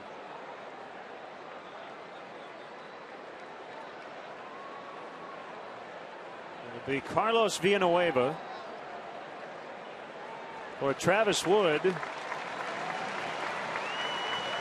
And we'll be back.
Last outing will be in St. Louis next weekend, and he was terrific today. 7 innings plus 2 batters responsible for the 1 run in. The 2 men that are currently on base belong to him as well. And just pretty typical Travis Wood outing. This is what we've seen all year long from him. Quality work. High quality. Now Carlos Villanueva 6-8 with a 4.20. 4 of those 6 wins coming in his last 7 appearances. He's been a bit of a lucky charm here lately. Tough spot, 2 on, nobody out. And the league's leading hitter, Chris Johnson, .333 average. Let's hit the ball to the right side all 3 times today.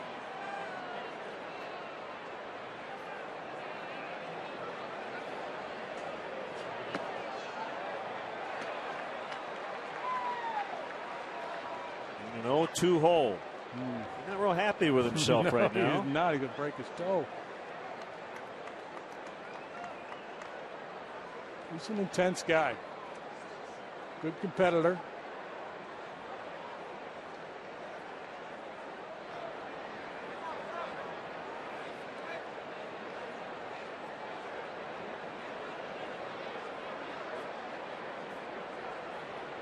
Julio Franco thing going here. Just thinking the same thing. I don't remember that. I don't remember what I had for lunch either, so. Hands way up over the head, kind of in front a little bit.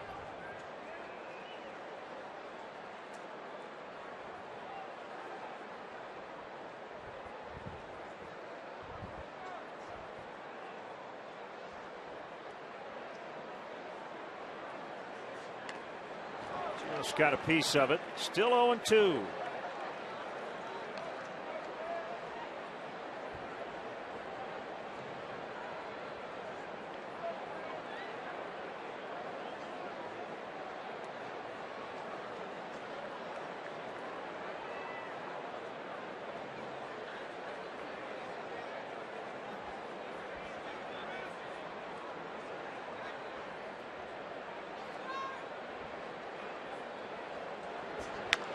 On the ground to third. Valbuena will step on the bag there, and a double play. Well, Johnson had hit it a little harder. He might have thought about an around-the-horn triple play. I heard that excitement in your voice off the bat. I was thinking the same thing, maybe. And he made the right play. It's not hit sharply right at the bag. Tough to get 3. They'll settle for 2.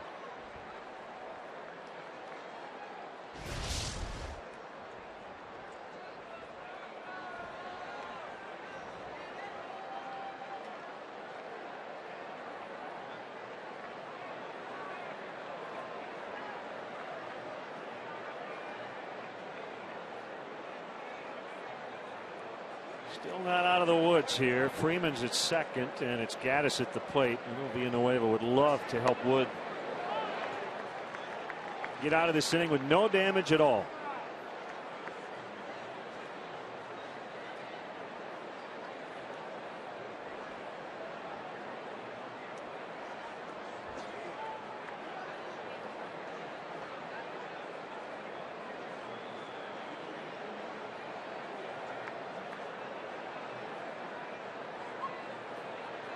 This is 0-1, low and outside.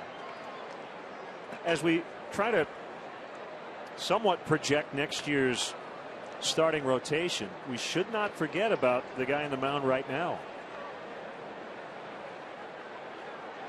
Villanueva began this year in the rotation, has kind of bounced back and forth depending on the need, but you know he still views himself as a starter, and will go into spring training, I'm sure, with an opportunity to do just that again.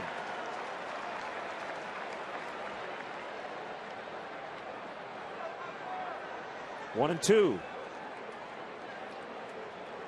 Yeah, valuable guy for for that reason. The fact that he can move back and forth between the rotation and the bullpen, do so without complaint, and give you quality work. He's really good as a starter early. Then he kind of went into a little bit of a tailspin.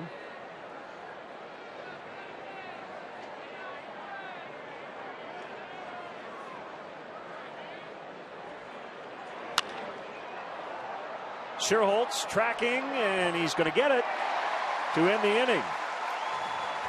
Nice escape job by Villanueva. Still 1-zip Braves.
Defense out there, so Upton goes from right to left. Jason Hayward, a Gold Glover last year, just came off the DL yesterday after a broken jaw. He's going to play right. Medlin will continue on. Yeah, why not? Just stringing zeros all afternoon long. 7 1/3 shutout last time out against San Diego. He allowed 4 hits in that game.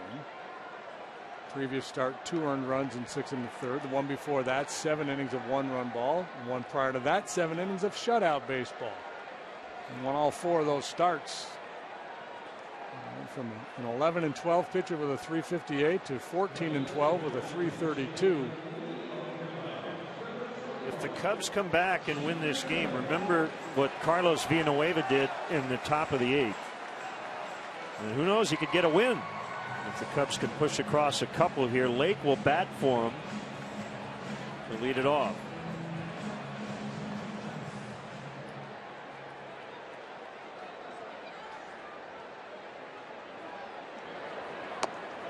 lot of teams in this spot, you know, they won't protect the lines like you used to see. They'll still use the spray charts, but Chris Johnson is 2 feet off the line at third. The pull side. No doubles. Probably helps though when you've got a guy like Simmons who can span to his left probably as well as any shortstop in the league. Make sure you got the line, and I'll cover all this in the hole. Still 0-2. Now, the one difference I've seen in baseball over the last few years is the willingness now to pull your, the corner outfielder, or corner infielder rather, on the offside off the bag. It used to be in the snow doubles deployment. You would guard both lines, and I think what most teams are now realize that the right-handed hitter rarely hits the ball down the first base line. That's high. 1-2. If he does, it's usually off the end of the bat, and it's not hit with a lot of authority. So first baseman, even a couple of steps off the line and beyond, would still have a chance to make a play on it, especially a right-handed thrower like Freeman. His glove is closer to the line.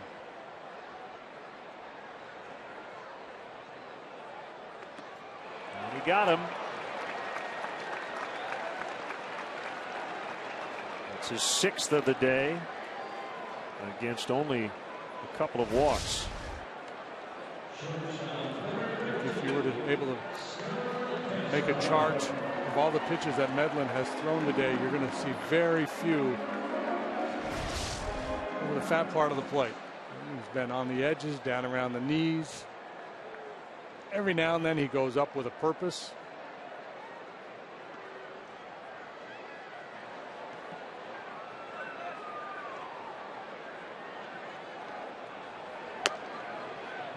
That's painting right there.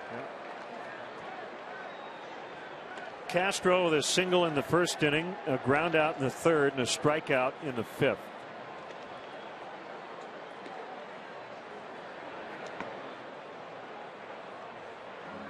Well, Freddie Gonzalez can pretty much have his rotation set up perfectly because they'll have that bye. They don't have to play in the wild card round, the 1 and out like they did last year, a few days right after the regular season.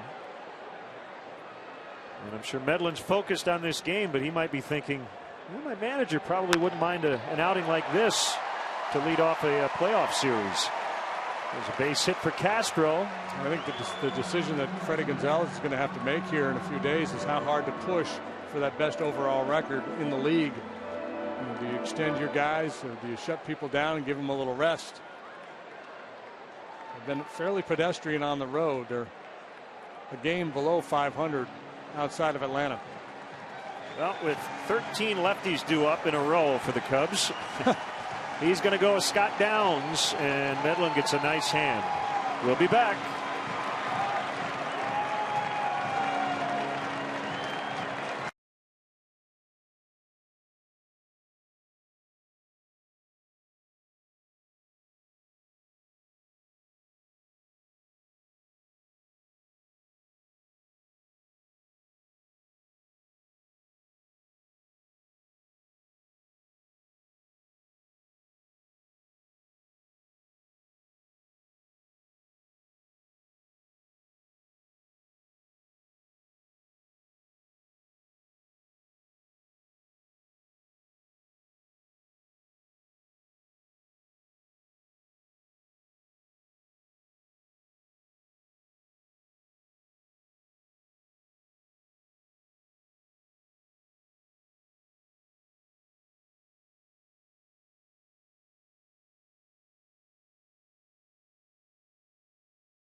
In from Arizona, rooting on the Cubs today.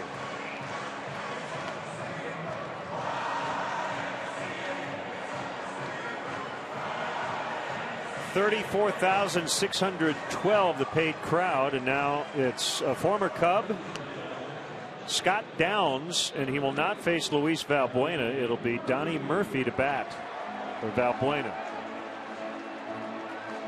Downs been a good ground ball pitcher this year for the Braves. A number of guys that fit that bill out there in the bullpen.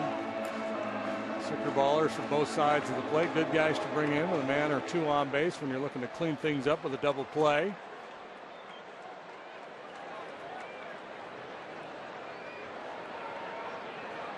Castro at first, 1 out. Downs acquired from the Angels midseason.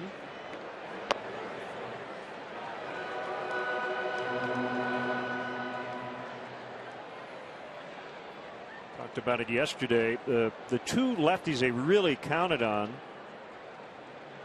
going into the year, Johnny Venters and Eric O'Flaherty, but both had Tommy John surgery in May.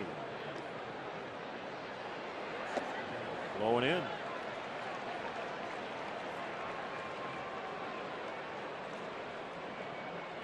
Venters never did pitch this season. And O'Flaherty made 19 appearances and was pretty good before he was shut down.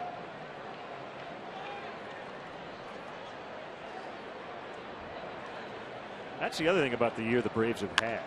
Ground ball and a base hit. Tying run now in scoring position.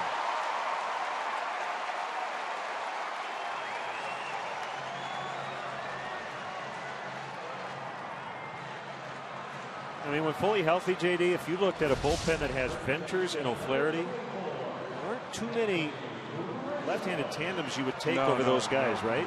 You know, when they first came into the league, I think there were a lot of hitters would tell you Venters' stuff was better than Kimbrel's. You know, both of them were nasty there.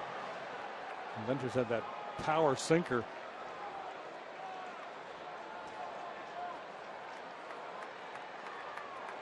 Now Rizzo.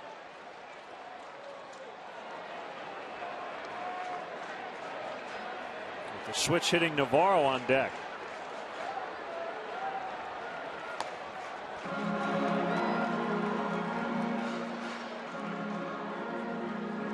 Interesting, Navarro in the on deck circle with the helmet he wears batting left-handed. And they brought him the other helmet with the flap on the left ear because he would hit righty against Downs. He just said, no, just set the helmet down. So he's not convinced he's going to face Scott Downs. We'll see. Well, given what he has done from the right side of the plate, I guess you can understand his thinking.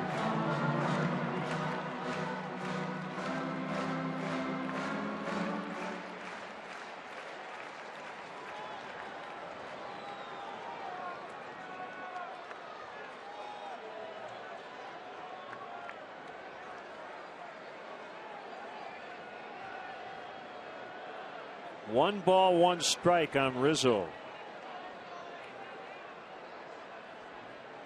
Here it is outside on a fastball, 2-1. Downs has allowed just one home run all year. That was to a right-handed batter.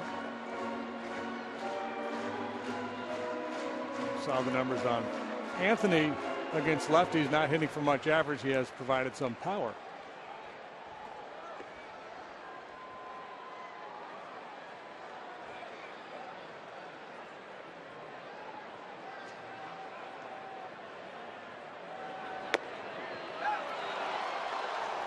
Pitch he can do much with. Downs got the call, 2-2.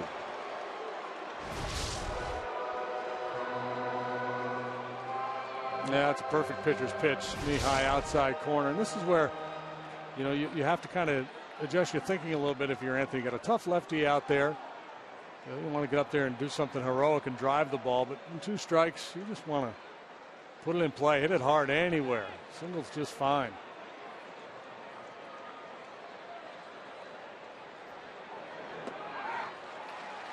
Full count, 3-2. Interesting choice for Dale now. Rizzo, a strikeout candidate. You don't want to run out of an inning. And he's also a ground ball guy, so you're worried about that. And Downs is, I mean.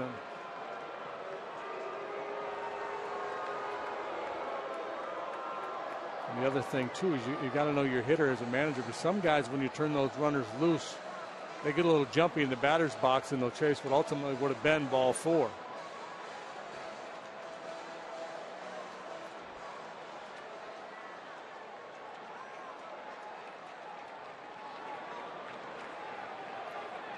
Castro at second, Murphy at first. I wouldn't run him if I were Dale. Neither would he. Tap foul.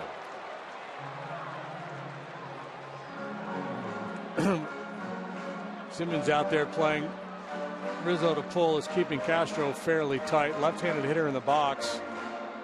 A pretty easy throw for Gerald Laird on a swing and miss here to get Castro at third base.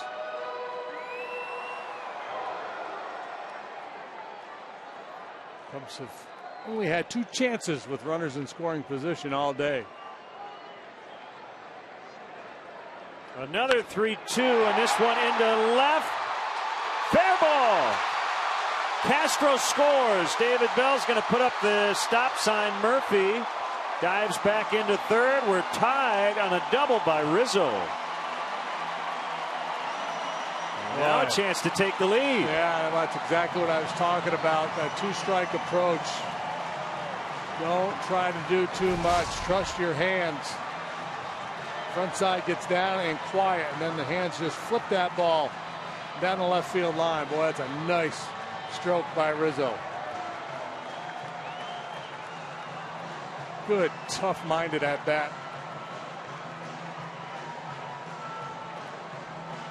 That'll be it for Scott Downs. He faced 2 guys, gave up 2 hits.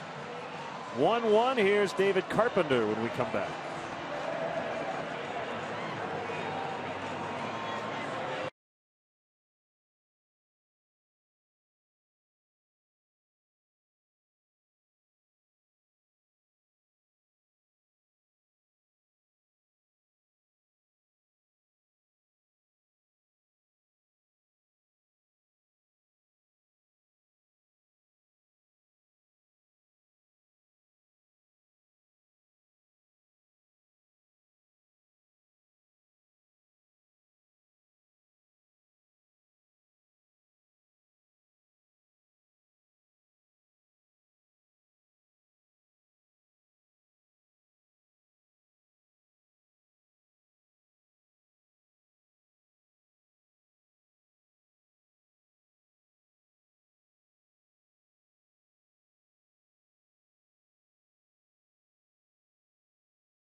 And third with 1 out. You see the run expectancy to get a run. And the Cubs have been below league average.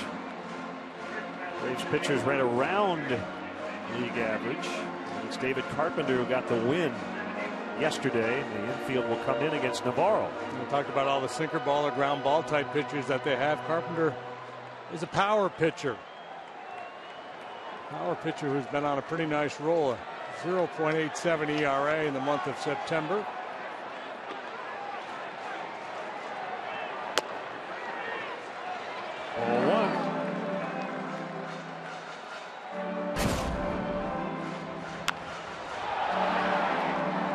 That's why they brought the righty in. He's killed lefties this year.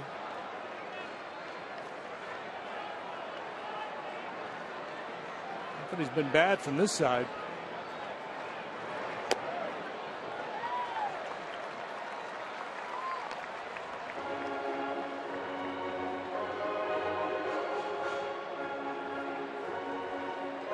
Solid numbers as a left-handed batter, unbelievably good from the right side. Career high 13 home runs.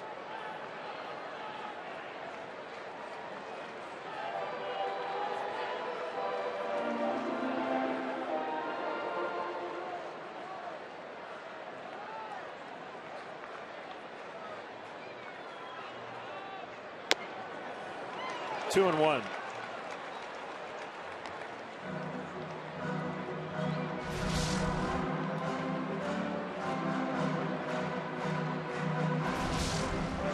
Hack at that one. A couple strikes on you. Probably have to be willing to. Ooh, good hack at a fastball. He's always looking for that heater. His eyes lit up on that pitch.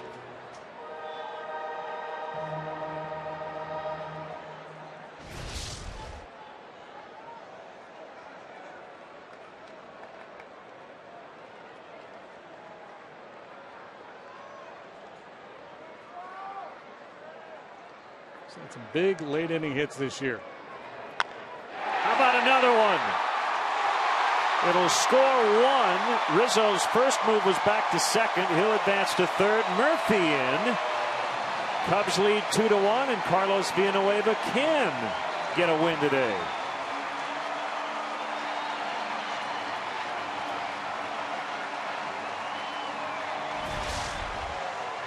We talked about how good this Brave bullpen has been, but today the Cubs have an answer. Castro, Murphy, Rizzo, Navarro stringing together some quality at-bats, and the Cubs take the lead.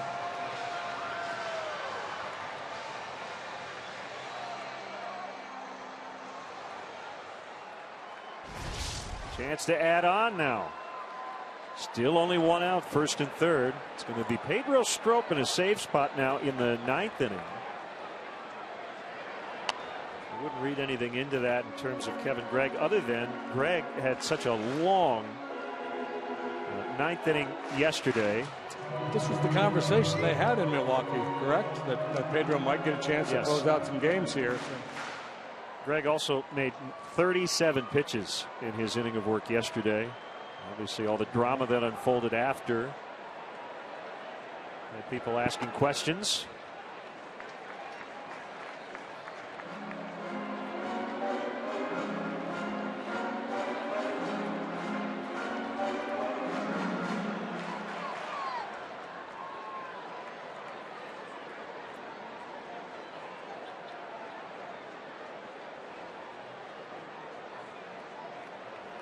The 1-1. Hit well, but it's going to be caught. B.J. Upton with a grab. Rizzo tagging. He will score, and the Cubs add some insurance. Sac fly, Nate Sherholtz.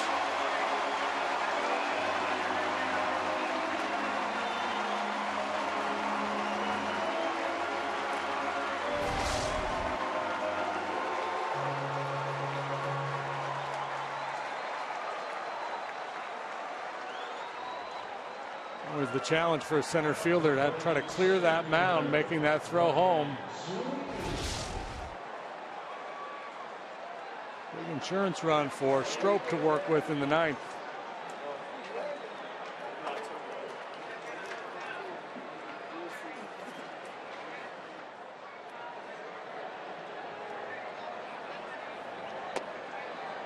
Ball one to Ryan Sweeney.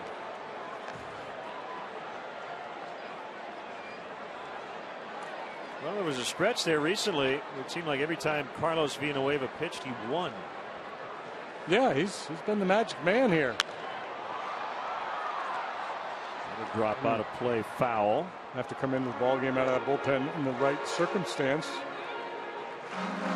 He's got 4 relief wins since August 31st.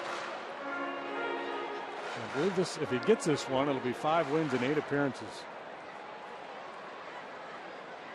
That is correct.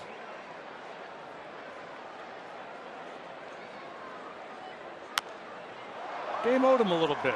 He had some starts early on where he really pitched well and either lost or got a tough no decision.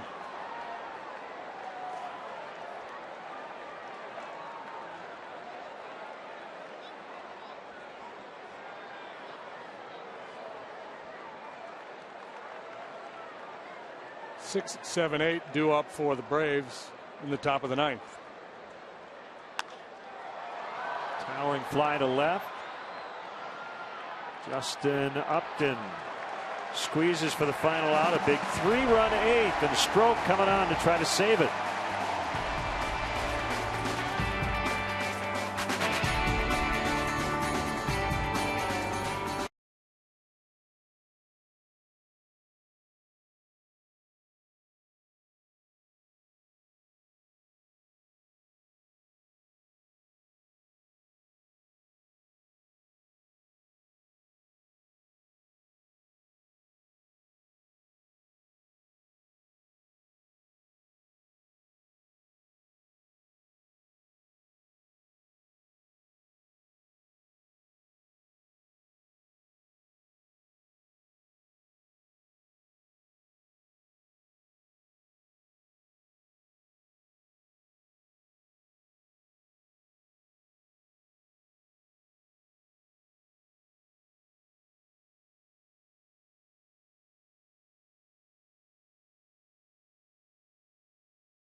Really, the guy you'd want up in the big spot is Deoner Navarro. He's had that kind of year, and he gave the Cubs the lead with this RBI single in the 8th. Cubs baseball brought to you by Budweiser, the official beer of Major League Baseball. Great times are waiting. Grab some Buds. Yeah, I remember we talked to him after a game earlier this year where he provided the late inning heroics, and you asked him, you know, about being nervous in those situations, and he said, yeah, I get nervous. But obviously, he does not let the moment get the best of him. And that will be the task for Pedro Strop here. 2-2 record, 278. Looking for his first save in a Cub uniform. He had 3 saves with the Orioles last season. Key here for Strop is to pitch the 9th, just the same way he pitches the 8th. Same goal, 3 outs before they get 2 runs, and the Cubs win. Sounds easy until you try it. 2-0 on the catcher Laird. I think if this were a 1-run game, we might see Brian McCann hitting in this spot.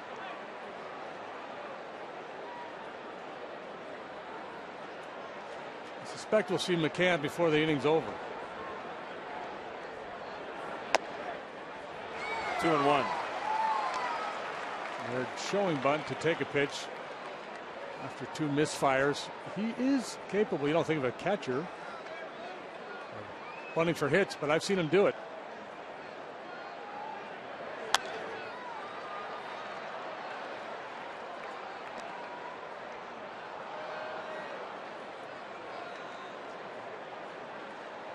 McCann is ready. Well, he's got Chris Johnson's bat. Chris Johnson's bat's been pretty good all year. Probably not a bad idea. You're right.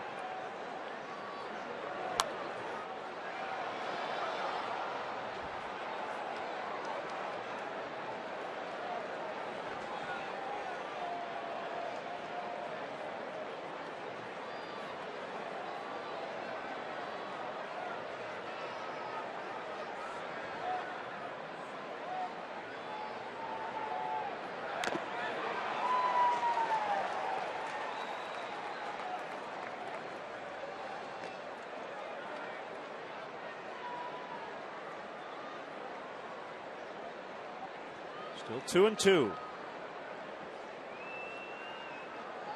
Cubs trying to delay the inevitable. The Braves clinching the NL East. Swing and a miss. There's one.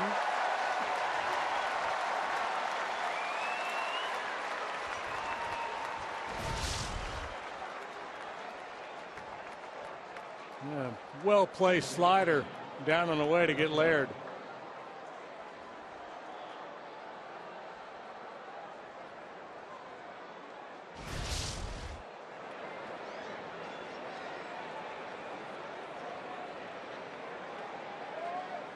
Here's Ugla.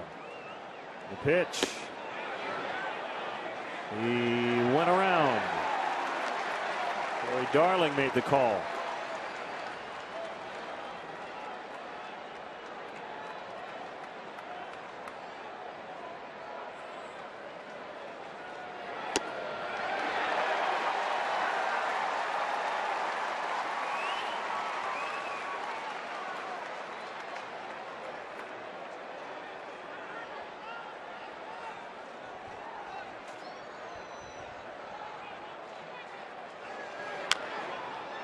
Chopper foul, which a lot of Braves hung around the ballpark to see if the Nationals would lose last night, which would have clinched it for the Braves. If they don't come back here in the ninth, I have a feeling not a lot of their guys will hang around the ballpark tonight.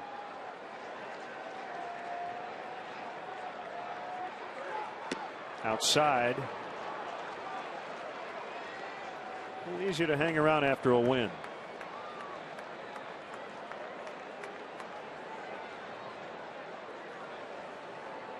Nationals hosting the Marlins tonight. Steven Strasburg on the bump for the Nats. Called strike 3. Well,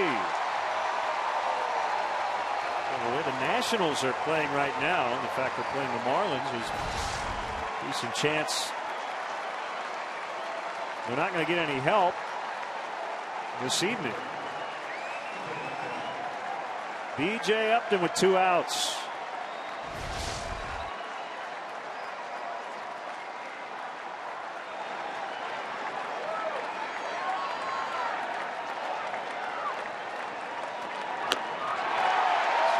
Butter at 96.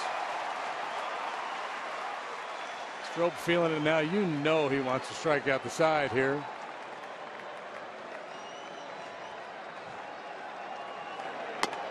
Swing and a miss.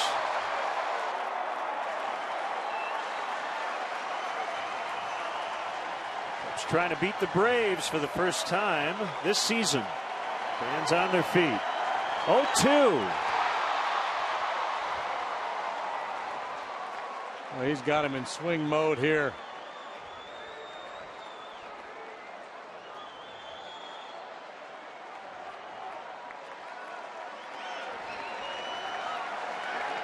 Swing and a miss. Ball gets away. Navarro pounces on it. Throw to first. Cubs win. Cubs win as Pedro Strop strikes out the side as he auditions for that closer's role next year. The Cubs come back late and win it 3-1.